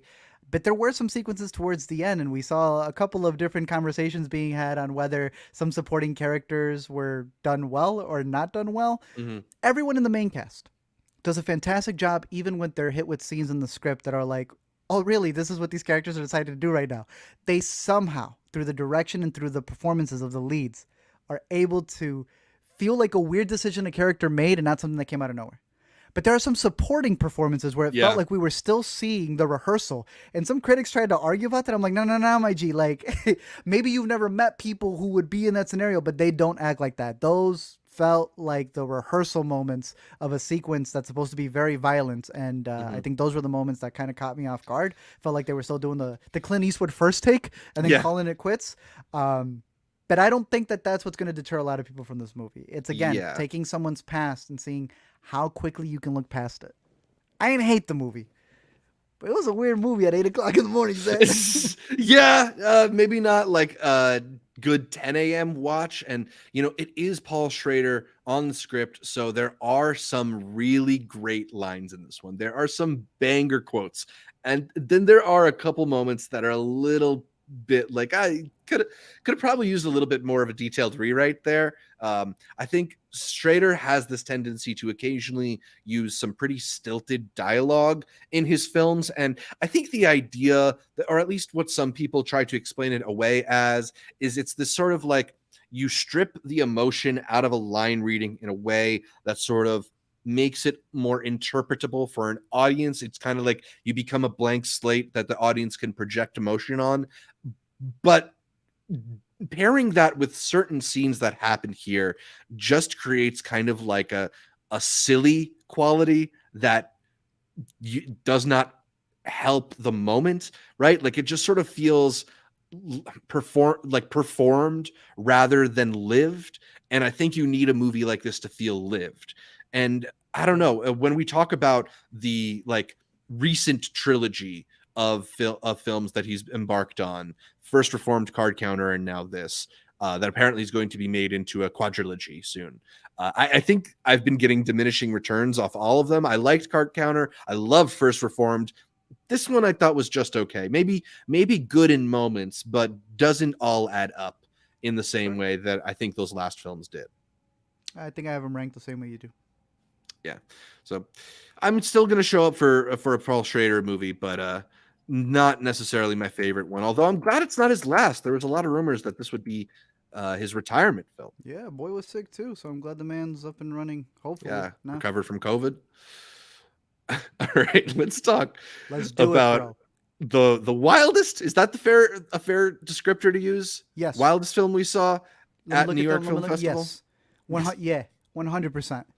De Humani Corporis Fabrica, which is a film that is a look at the human body and the medical industry through breathtaking and occasionally stomach-churning up-close footage taken in hospitals and surgical suites.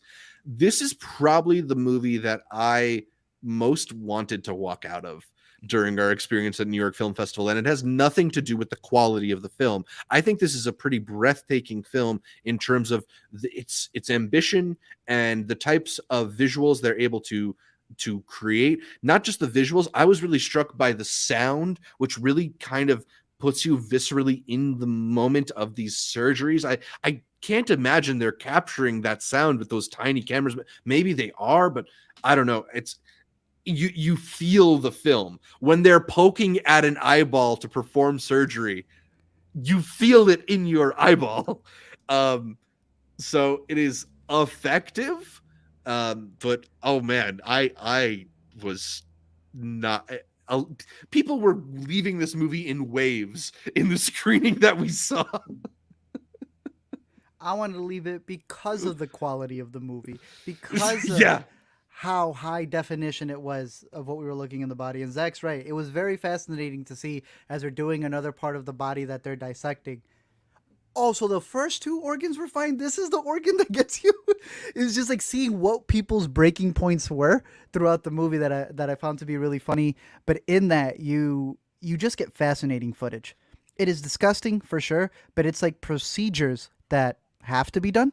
And the title itself comes from the master book that kind of broke down the human body. And this is, supposed to be the documentary version of that. And you do get some crazy things. I think it's worth the price of admission just for those shots alone. Those shots drag out and it just makes you more queasy. But none of those shots were a problem, in my opinion. That to me is almost a 4.5 star doc right there. Just those moments of the tiny cameras going into an eyeball to add a contact, the way they power wash someone's guts. I'm not even going to get what they did with penises in this movie. They do things that are going to make you squirm, but it's like, that's our bodies. Yeah. To be able to get cameras in there and to see the ins and outs of it, to see organs in their full flesh. You see a full birth, a cesarean birth in this.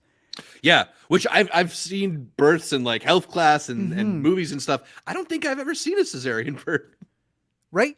And then more than that, it's what it's saying. Because then the other half of the movie that detracts from it, but also adds thematically to it, is that you'll have sequences where you're not doing the surgery. You're seeing people who are in rooms walking around, and they'll just walk. And they'll walk. And Zach, I swear to you, those two ladies are still walking. Oh my God, jabbering to each other. Yeah. Or you'll just overhear while they're doing a surgery, the surgeons discussing like, oh, the rent is really high in this neighborhood. Yes. Or our schedule is way too compact. I don't have time. Yeah.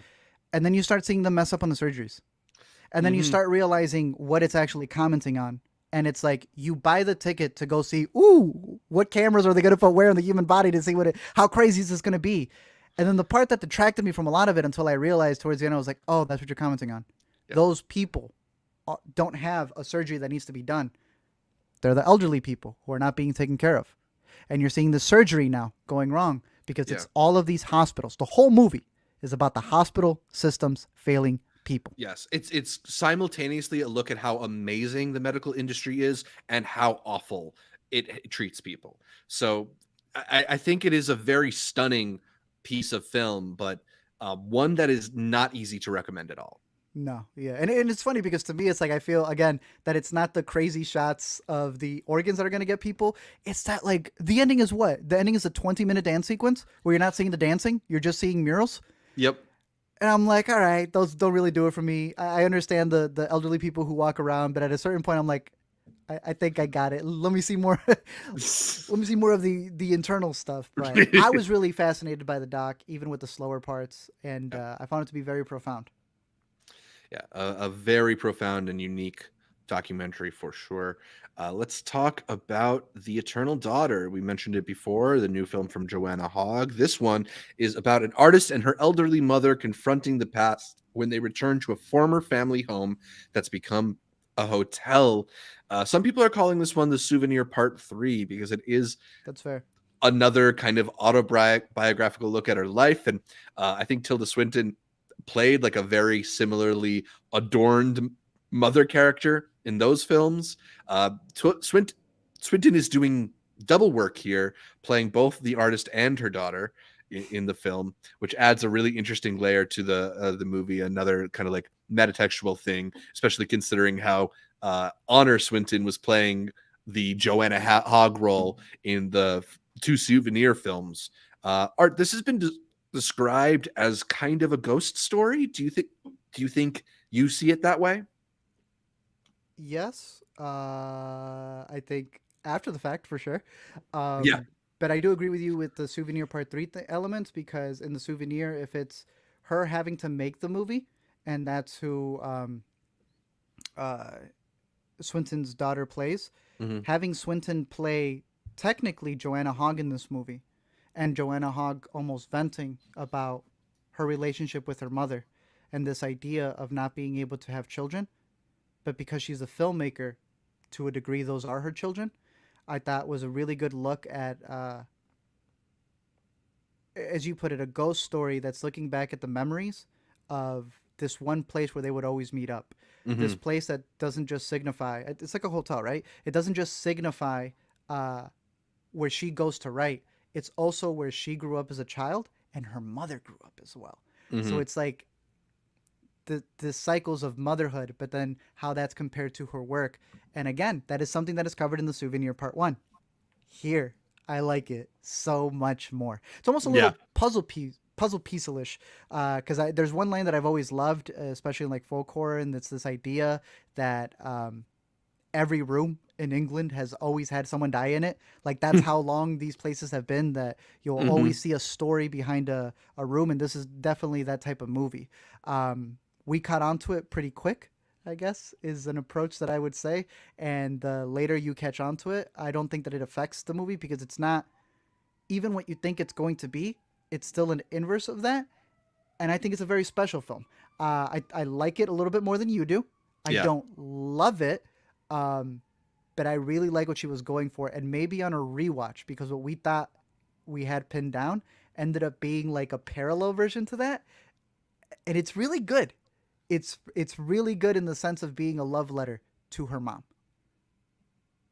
Yeah, I mean, there's definitely like a really striking quality to it, and definitely like something very haunting to it. I think especially once you sort of realize some things about the film, it makes certain elements sort of fall into place a little more, and it's, I don't know, the way that this film reveals information to you, I was really struck by. I really enjoyed that. I do think it's very sparse.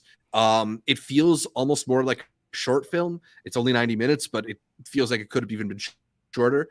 But yeah, I mean, I do really, there's a lot of moments I really like that I find are really effective. I don't know if it's just the environment is so like cold and airy. It is, like yeah. I got just chills dumb in a just hotel. watching them. Yeah. And it just, I think you were telling me, or maybe it was Caitlin telling me, that the way that they filmed it was they would kind of just film whichever half of the scene Tilda felt like doing first, and they weren't always like keeping perfect tracks, so sometimes it wouldn't line up perfectly, which adds to the sort of mysterious quality going on in the film. That's fascinating.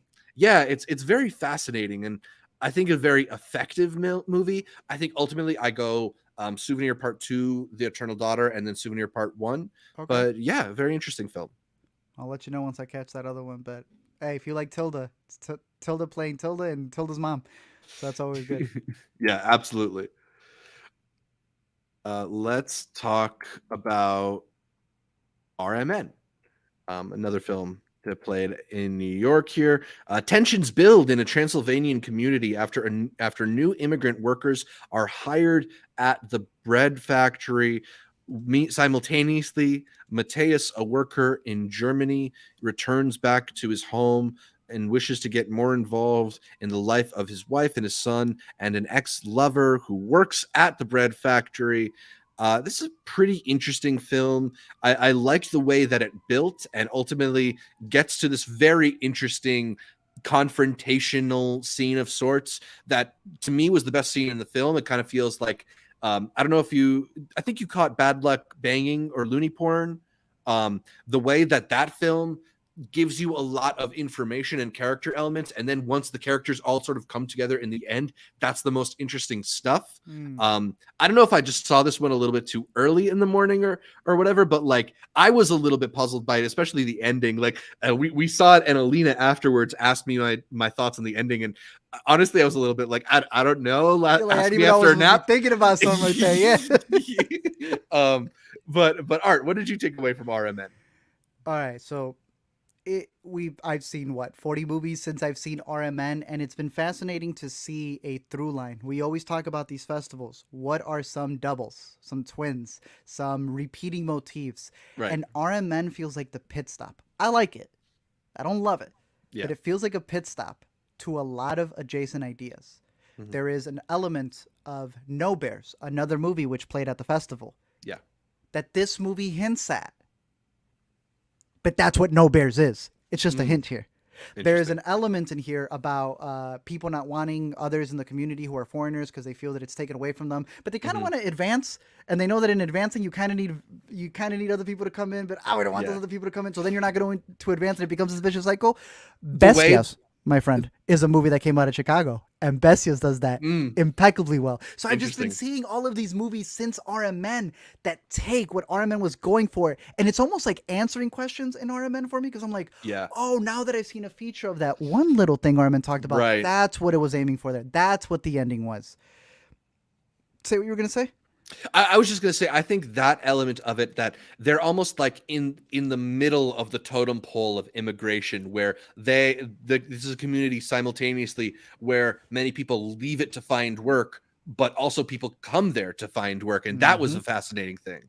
His big approach to it was, again, another movie that was talking about cancel culture to a degree, but that his whole main approach was he realizes that people go out and then get discriminated, only for them to come home and do the exact discrimination back. And he found that psychology very intriguing. He's like, what gets us to that point where we become our own worst enemy? And there are some sequences in this that I think were the standouts that are specifically that. There is a moment where the whole town has to argue about whether they're going to keep those people as the bakers or not. And it is a 17-minute uncut shot of just everyone arguing over. I didn't realize it's 17 minutes. Damn. You're right. It's crazy. And there are a lot of elements like that in the movie that I think work really well. You have our main character who didn't just feel this discrimination when he was elsewhere, but when he comes home, he's dealing with a lot of elements, be it with his wife who doesn't really want him home, his son who he wants to raise the way he wants to, but isn't really there for him. And then the relationship that he has with one of the managers who's dealing with all of the backlash of having these employees. And there's a lot of things that play in this movie that, again, I feel other films have been able to hone in on a little bit better, but it still does an interesting job at looking at how a community comes together regardless of their future. They're so focused on their present and what they're willing to maintain. I think it does what Halloween Kills thought it was doing with its groupthink a lot better. It's that movie to the max. But yeah, overall, I thought it was a good movie. But definitely when we get to our Chicago list, I have a lot of other recommendations that I'm going to say. If you like this movie, then you definitely have to check out this one. Let's talk a little bit about One Fine Morning. This is one of the ones that I didn't get a chance to see, but I know Art did. So hopefully you could fill me in on the latest from Mia Hansen-Løve, who is an interesting director who I liked some films that I've seen from her. I know a lot of people really responded to Bergman Island. This one stars Léa Seydoux as a woman living with her daughter and visiting her father. And as she tries to place her father in a nursing home, she runs into Clement. Art, where do things go from there? Uh, in very melancholic places. It's a French movie that just you hang out with them and you feel every emotion possible. You're feeling love and her flourishing after not having her husband for a long time, and she finds somebody else who she could be with. Things may not always work out the best way possible. She has moments with her father, who is a writer, and now that he's getting a little bit older, they need to move him to another place where he could be taken care of. And those scenes, they just continue to heighten themselves to a degree where you feel every moment that they spend together could be their last scene. And when they're still together later on, you wonder, is he still cognitive as he was in the previous scene? So it's making you grasp for those moments that she's able to share with him. Léa Seydoux is incredible. She just I've heard that. she's so graceful in this movie. It's not a film where you're waiting for something big to happen. You're literally just hanging out with them. You're seeing how she's moving on with her life and what they have to do, how the different relationships that she has with everybody. I know that Mia Hansen just had Bergman Island hit the Criterion Collection. Right. So that was like super big for her on that aspect there. And then having Sony Pictures pick up this one, I'm not exactly sure if this is a submission for any specific country, but nonetheless, I'm hoping that this is able to pick up some award nominations for her performance and some of the smaller, like indie awards. Because I would highly recommend it. Put it on your radar. It does leave you with some lingering questions at the end, especially with how she handled things with her father, how she's going to handle things with her daughter as well. And even in that talk that we had about De Humani, this is another narrative, not documentary, that shows you what happens when you put elderly people in homes. And who's watching over them, because at one point there's women who continue to stumble into their room, and she realizes, well, when I'm not here, is my father doing that to their visitors? And another little tie in there between some of the movies in New York, but One Fine Morning is definitely one to have on your radar. Very cool. Yeah, I'm jealous that you caught it and I didn't, but I'll get around to it soon. I think it is in theaters later this month or maybe in November, so not too far away for most people. A movie, though, that we don't know when it's coming out, although Neon has already picked it up, so it's probably going to get a decent release at least, is Enys Men, a film that is set on a Cornish island following a woman there alone. She's a volunteer observing a local flower that grows next to an abandoned mine. If that sounds sparse, it's because the movie is pretty sparse. It's honestly like very, very little spoken dialogue, a lot of repeated actions. The film follows her as she goes about her daily routine. And part of what's really interesting about it is you see how she goes about it again and again, and then a small thing changes, and then another small thing changes, and you see how things begin to grow and unravel and grow gradually more interesting. And I think the way in which this depicts like a sort of descent into madness is fascinating. I got elements of The Shining from this movie, but told differently. It's shot with 16 millimeter cameras, I believe, Yes, and sir. in an absolute stunning location. So the visuals are unreal here, and it's just got this kind of mystery to it that doesn't really leave you with a lot of answers, but leaves you sort of fascinated with how it's all assembled. I didn't love this one, but I think there's a lot to like about it. Yeah, no, we left with like a dozen theories a minute trying to connect certain things and what something meant. But like Zach put it, the 16 millimeter looks beautiful. The whole thing looks like you're looking back at, excuse me, what would have been the leftovers that happened on this island. You're trying to connect what else she may have on this island that's important to her. Mhm. You're talking in The Shining. I felt a lot of old folk horror movies, be it the old Wicker Man, to Mhm. something like Desmond from Lost, just having to keep an account of something. It's like, Yeah. what is he waiting for? What's special in this island? And I know the director had talked about Enys Men being, what did I call it? Stone Island. Um, so it is a movie that thematically, and I'm sure if you know more about the history, because it is a Cornish film of things that must happen with sailors and just the way that they deal with their land over there, Right. how that comes into play. Because it's a very abstract movie. It's not just the 16 millimeter that's different in the film. The sound is also recorded the same way they would have recorded sound back in the 70s, if I'm not mistaken. And so you have a lot of reverb, Yeah. or someone will speak and it'll be a little delayed. And that effect puts you in a trance where, while I'm super confused, I don't even know if I'm liking it, you're feeling something. Yeah. It's a short movie, but there's a lot of jump scares, a lot Yeah. of random noises that come out of nowhere, but some very visceral shots and a lot of things that they do with lighting that I thought were very effective. So if you are a horror aficionado, this is one to have on your radar. If you're more into mainstream horror, this may not be it for you. But again, they're pitching it more as a Cornish folk movie than they are a Yeah. horror movie. There's supposed to be a lot of layers that I'm looking to dig deep into. Yeah, if you're into the A24 style horror movies, if you're into maybe like European giallo films and stuff like that, Has to- there's definitely a lot to like here, even if it is a little bit serious. Let's talk about the Polish film Nah, bro, let's get EO. that star up, my man. Don't do my you donkey like that. do you love EO? I mess with you a lot. I mean, okay, look, this is a film about a lost donkey who meets good and bad people on a nomadic journey across Europe, surprisingly. Uh-huh. Multi-country journey. I think, to me, and I think this is a movie of two halves, right? The first half gets you pretty hopeful. It almost feels like a live action Homeward Bound, but like a little quirky and Polish.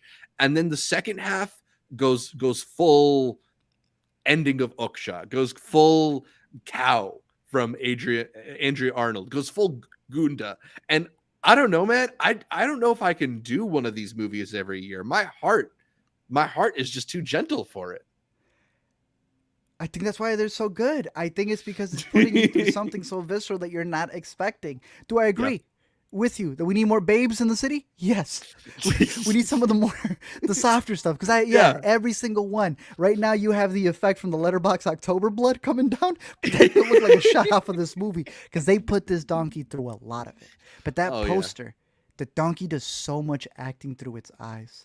Mm-hmm. I want to rewind a little bit because I forgot to mention one of the best actors from the festival. The dog in The Eternal Daughter deserves an award. Tell me I'm lying.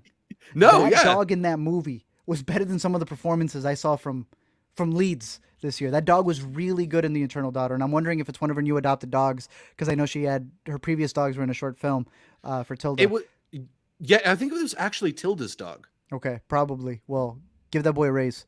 Good boy. Very good dog. The donkey in Neo was the same way. I don't know if they had multiple donkeys, but the donkey in Neo, there are just certain moments where they either it's acting alongside other individuals, or it's just these landscape shots that you're seeing of the donkey. But the close-ups of the donkey, Zach, you cannot tell me you're not looking at the donkey going, oh, that's Penny. Oh, that's Lady. There's so much emotion in the donkey's eyes. Like, I don't know what they put it through. I don't know what the donkey was saying to itself in the mirror in the trailer, but it worked. Look, it's really weird at points. And I will say the one thing that took it out for me wasn't the really heavy stuff with the donkey. There's random vignettes in this movie with surprising actors that I didn't know were in the movie. And they just end and you're like, what did they have to do with anything? With any of this? Sometimes they're like the people adjacent to encountering EO. Other times it's like, what is going on here? I didn't hate it though. It's weird, but it left me intrigued. Like, what? As opposed to intrigued, like, I can't believe I just wasted my time with it. Look, I thought it was good. Like, I'm trying to be comfortable with giving more movies that I like just a 3-star rating. So it's not a negative response to this movie. It's good. It's a good movie, but I don't know. I definitely, I I did feel a little bit of the rug pull with this movie, and I don't know, it was mean. It hurts. It does. Look, I'm on the side of Jenny the donkey from Banshees of Inisherin. That's really what it is. Okay, that's the one I'm missing. I only got room for one donkey in my life every year. That's another good donkey movie, Return to Dust. That was a good donkey too. So the donkey that we didn't use Shrek. Yeah, a new Shrek. There's movie a whole donkey cinematic universe out there. Hey, Puss in Boots is still coming out. You never know. There could be a donkey. We need the cameo. But I like you.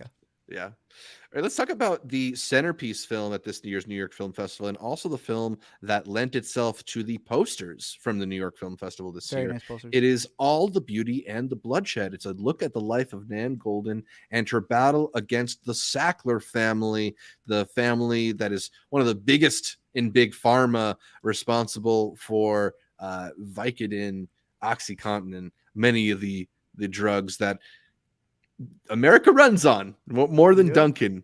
And I think this is a pretty fascinating look, not just at her life, but what her life has become and what she's dedicated herself to, because they are simultaneously balancing the story of how the opioid crisis developed in America with the story of Nan Goldin, and who is a, very notable photographer, particularly notable person in the history of queer art in America, and how those stories ultimately intersected with her own addiction issues.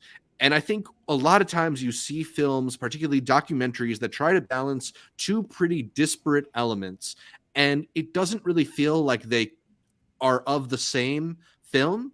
And this film absolutely does. The way in which her issues with her parents inform her issues with the way that pharmaceuticals are treated in this country is just fascinating stuff, and really well assembled by the director, Laura Poitras.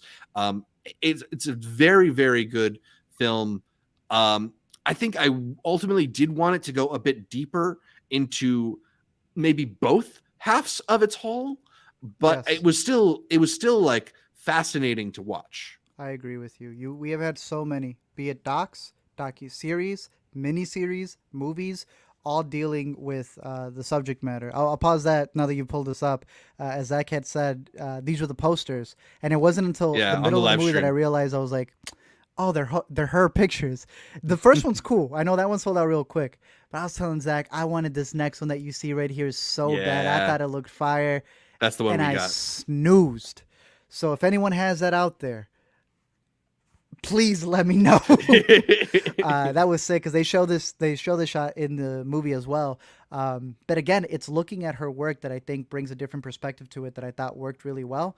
That you're not seeing from just like, many of the times the documentaries about the opioid crisis are like, here's the victim, or here's the pharmaceutical people who got away, or maybe you guys want Dope Sick and you want to see the people who kind of navigated the intricacies of the laws and how they got away with it. This is someone who's an artist, and you see her profile, which I thought was the best part of the movie. All of the stuff dealing with the opioid crisis, maybe if it's new to you, there you go. If it's not new to you, I can't really say that it gave you any more information. So what Zach's saying, I agree with 100%. You're then getting half of her story and half of the opioid crisis story, and make it a miniseries, make it a little bit longer, or choose one over the other, and you end up getting something that I think could be more profound. But I still thought it was very effective in showcasing how someone can use their art. It can be paused because of something, and then you can recuperate your art to fight against that thing that stopped you. Yeah.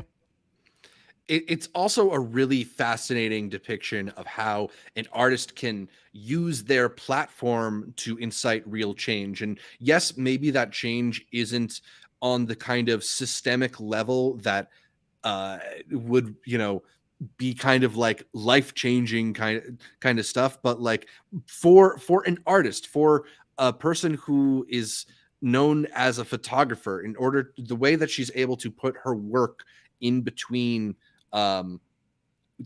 like her goals and the impeding of this family, I did think was very fascinating to see, and well depicted. You get because you're sort of embedded with these activists, you get a lot of footage of their actions, and that stuff is all really cool. But yeah, I agree with you in that, like, even when it comes to some of the stuff about her own life, she'll allude to something that happens and say, like, that was a really difficult time. And you're And like, then, whoa, whoa. Yeah, because she's like, I've never talked about it and I want to. And then she says like one sentence about it. I was like, no, I thought you were going to get into it. So it's like you just know that there's still something more there. yeah, so we hopefully more people will check this one out. I have a feeling it's going to be one of the big documentary contenders for this year's awards as well. So All the Beauty and the Bloodshed. I think that one is out late November and is also a neon release.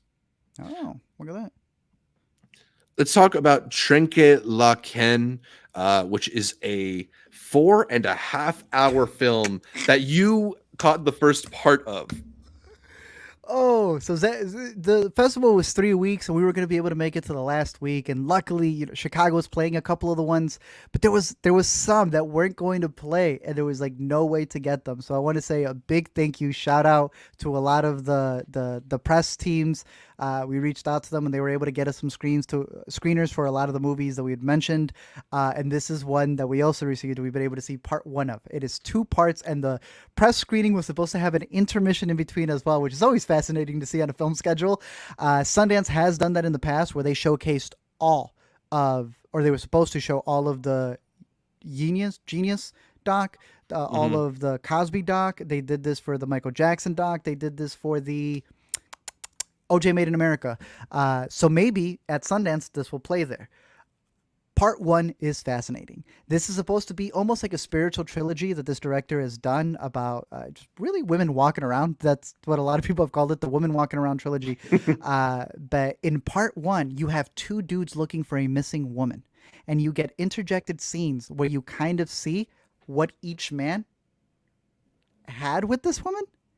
And the most fascinating one is this one dude who was helping her hunt down an annotator on a book that she found, who was secretly sending messages to somebody. And she feels that she can get to the bottom of it as long as she can find the other books in which he was leaving secret messages in. Yes, sir. Okay. Yes, sir. Yeah, very kind of like that's all you ethereal, need to know. Yeah. Trenque Lauquen is the place where they live. And it's one of those movies where I'm sure if I knew more about the town and how it came into play or any history with it, I could add more to the story. But so far, just following these characters and the mystery that it is, and just the different perspectives of seeing what she's looking for and what they're looking for, and who's really missing, who's really gone, are all fascinating things that the movie plays with. So I honestly want to rewatch part 1 after I watch part 2. But yeah, I'm gonna make sure you get the link as well, because this is one of those ones that I was telling you, I was like, Zach, I'm gonna miss the 4.5-hour Argentinian movie. I think it's Argentinian. I was like, no, and you're like, all right, you'll be fine. Yeah, I was talking to a critic who I'm not going to name, but they're not somebody who I expect to go for 4+ hour foreign films. Really? And I was surprised because this critic said, like, it was a little slow, but I actually thought it was very interesting. So that it won over this person made me really, really want to see it. All right. Yeah. All right. So that is Trenque Lauquen. Let's talk about a film.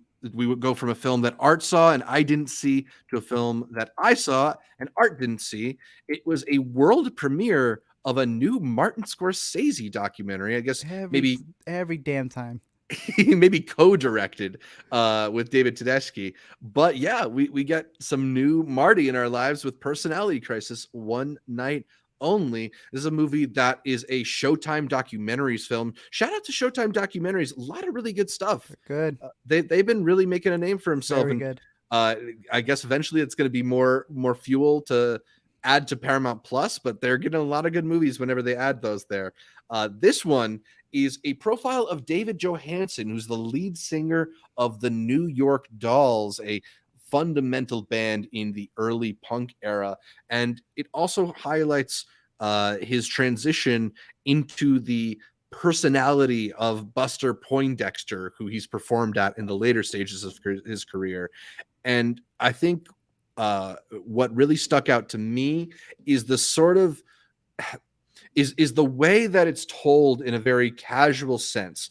A lot of this film, rather than being in the traditional talking head, is photographed at a performance of his at a lounge, and he will talk to the audience between songs about what this song was inspired by, or what point of his life this song came about, or different parts of his career. And then those instances of talking between the songs will be used to sort of give you the documentary cutaway moments, and like, here's some footage from him on a talk show in the 70s, or whatever, what have you. Plus, you know, this is a film that has Martin Scorsese's eye behind it, so a lot of that footage is shot very interestingly. It's not shot like most musical performances you see. I think the way that the camera hangs really tight on his face reveals so much of his like personality in those moments too. It's a little sparse on the details, so if you don't know who the New York Dolls are, or who David Johansen is, this might not be the best entry point. But if you are someone who already does know and appreciates them, I think you'll really appreciate all the color that's added to their story here, and just hearing it straight from the source, right? So I thought this was a very strong documentary, a strong profile of a person, which those tend to be, I think, some of the most boring documentaries in terms of stylistic choices, but this one was not. There's a lot going on here. Cool. So that one is Personality Crisis, One Night Only. Let's talk about Return to Seoul. This film, I believe, played first at Cannes, had a stop at TIFF. I caught it in New York. Art caught it at Chicago, but we can both talk about it now. It's about a Korean woman adopted by French parents as a child who returns to her ancestral home and finds life taking her in unexpected directions. Art, what did you think about Return to Seoul? Another one I was worried I was going to miss, and damn, am I glad I caught it, because I think it ended up making my top 5. There are so many intricacies to this movie that I think make it fascinating and worth a rewatch, because you have a woman who doesn't really understand the cultures in Korea that she's returning to because she wants to find her adopted parents, but it's the argument of how far into it are you willing to reach somebody else and understand their language to truly make a connection, or how stubborn a person can be. And there's a lot of moments within this movie where you'll just see those nuances about how people interact with each other, and those customs that are not just French, Korean, but also English. And the differences when you're bilingual, or when you're a visitor to when you're someone in the homeland, in a hometown. I thought all of those little things took the movie to that extra level. The film in and of itself, though, just following her journey, is just as great. You're seeing this woman who, she was torn away because of war. So her returning and trying to make up for years of not being there, and realizing little by little the type of person that she is, adds a lot, because we immediately ran it back to note some things at the beginning and to see how she was talking to certain individuals and how that played up to the ending. And I thought she killed it in her performance. I thought the relationships within the movie, especially with the supporting actors, were done very well.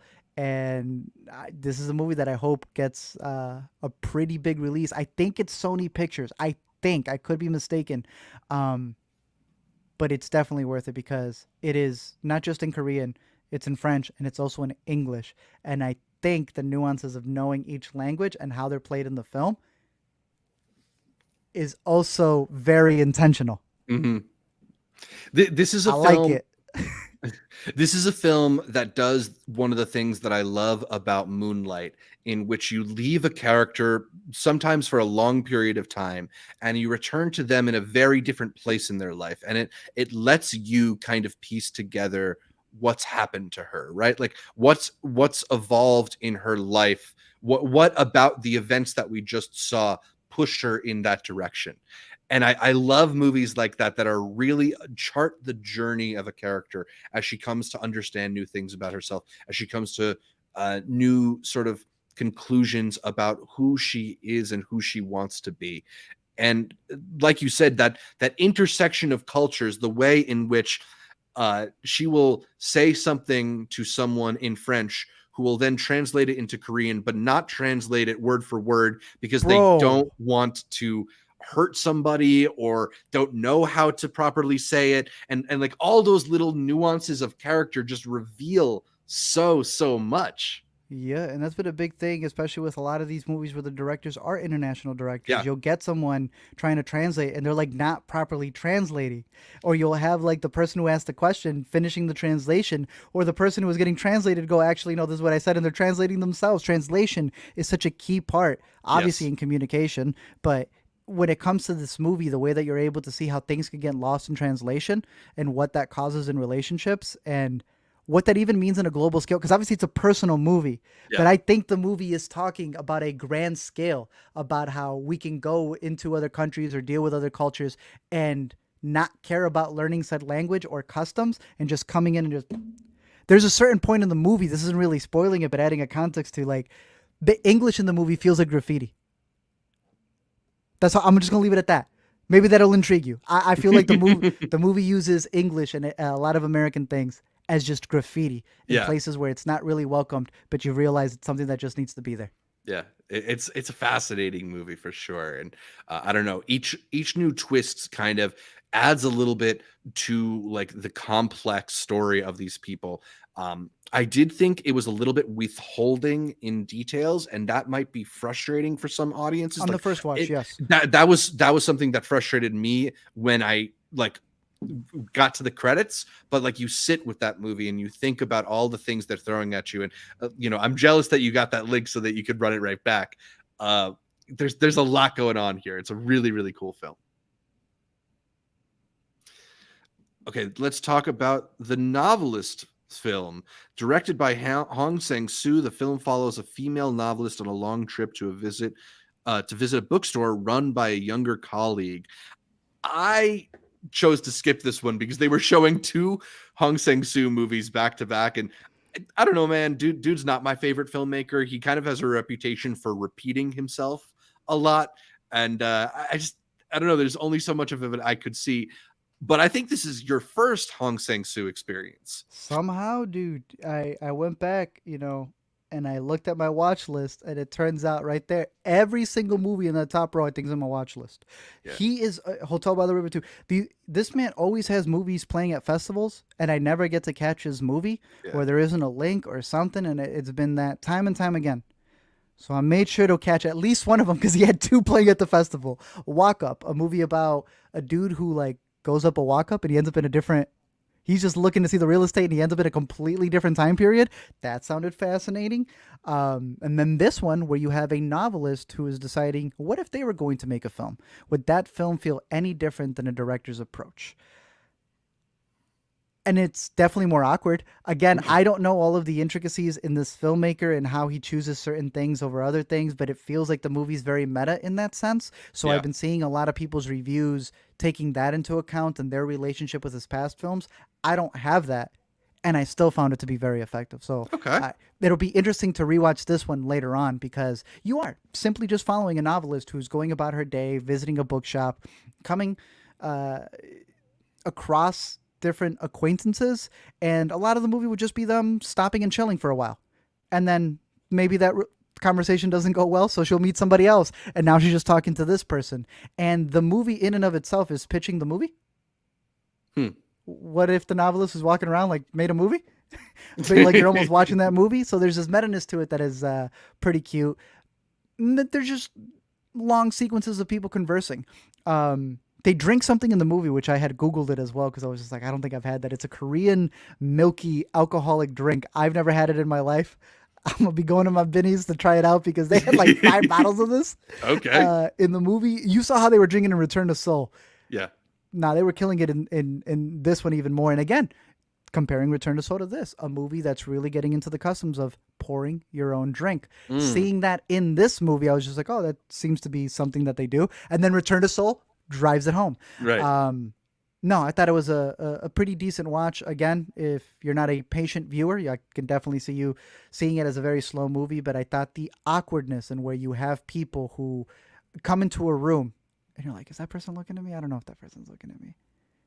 10 minutes pass. Hey, so I saw you from across the way. Oh, I didn't see you. Yeah, you did. We made eye contact. Just calling it out.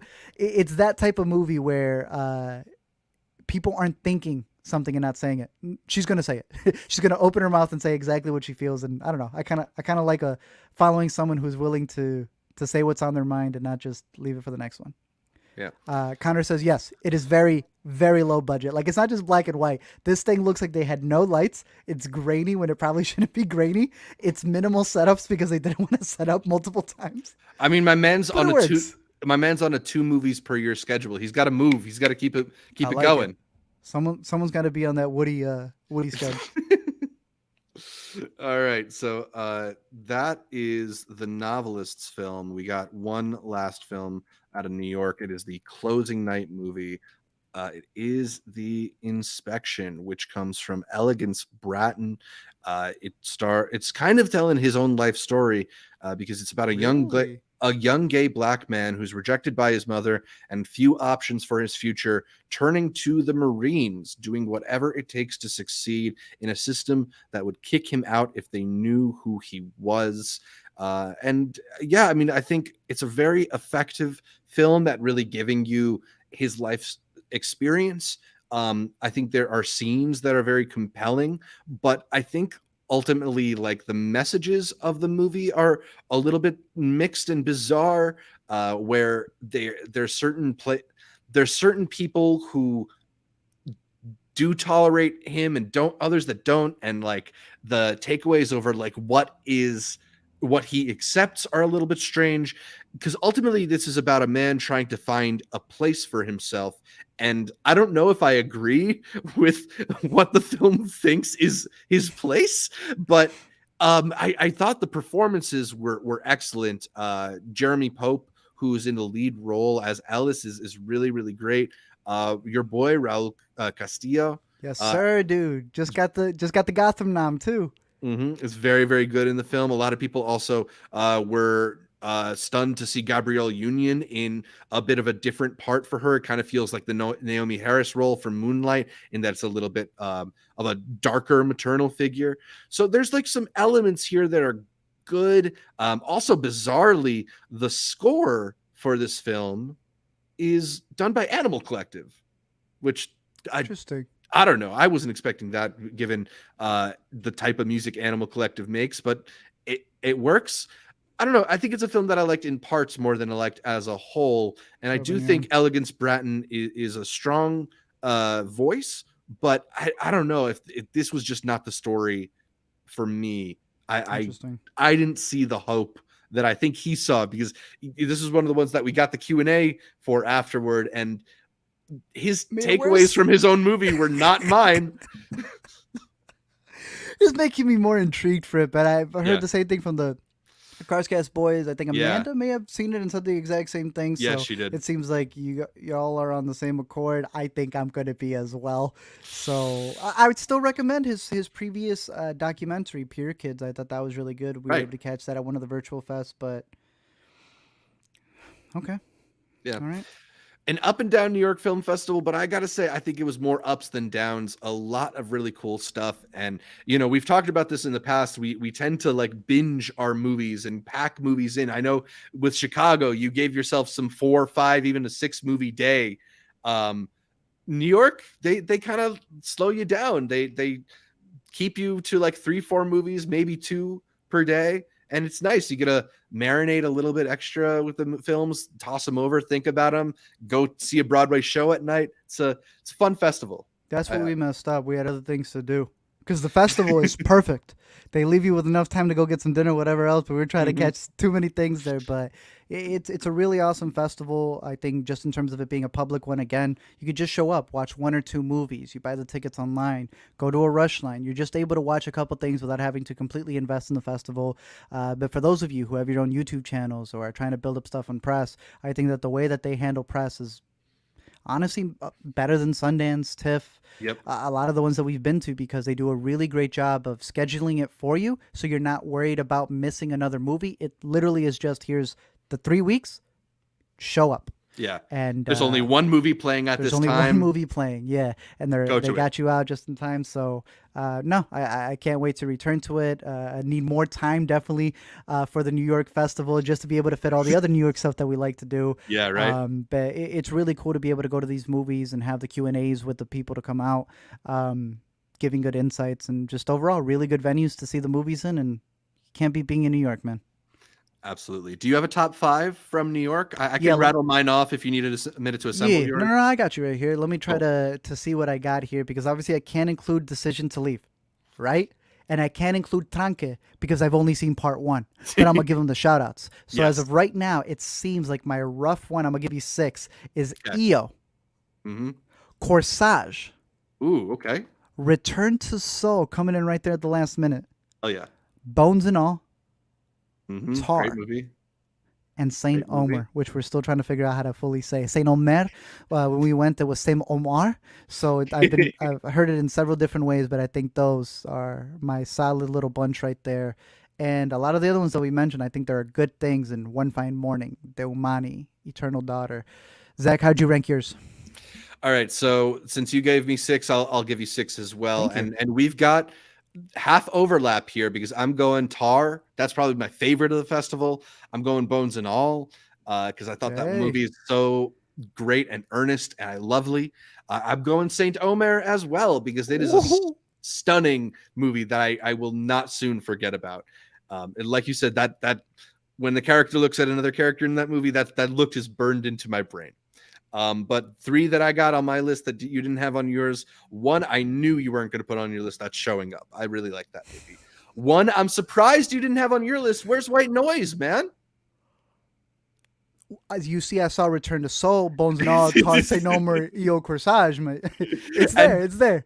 Yeah. And then I got Armageddon Time, which I'm fascinated to hear your thoughts on it whenever you get around to it. Because, James Gray is an amazing filmmaker, and I really felt this one, man. It hit me somewhere personal, so I liked it a lot. There's a lot of good movies to share from the New York Film Festival. We'll keep talking about them. Oh, Decision. I got Decision just outside that top 5, or I guess top 6. But our top 3 collectively would be Bones and All, Saint Omer, Tar. Absolutely. Intercut picks. So there you go. Some movies to add to your watch list. And we'll let you know if you keep tuning in to Weekend Must Watch on the Intercut podcast when those movies come out. But I think that's about all for this week's show. You can catch more from me, Zach Shevich, by following me on Twitter, Instagram, or Letterboxd at ZShevich. That's ZSHEVICH. Check out my... I was going to say First Chair Violin, but I think I said that one already. I don't know if I said that one with you. I thought you legit forgot. I'm like, it's Shevich. No. Vic. It's the I. Whatever.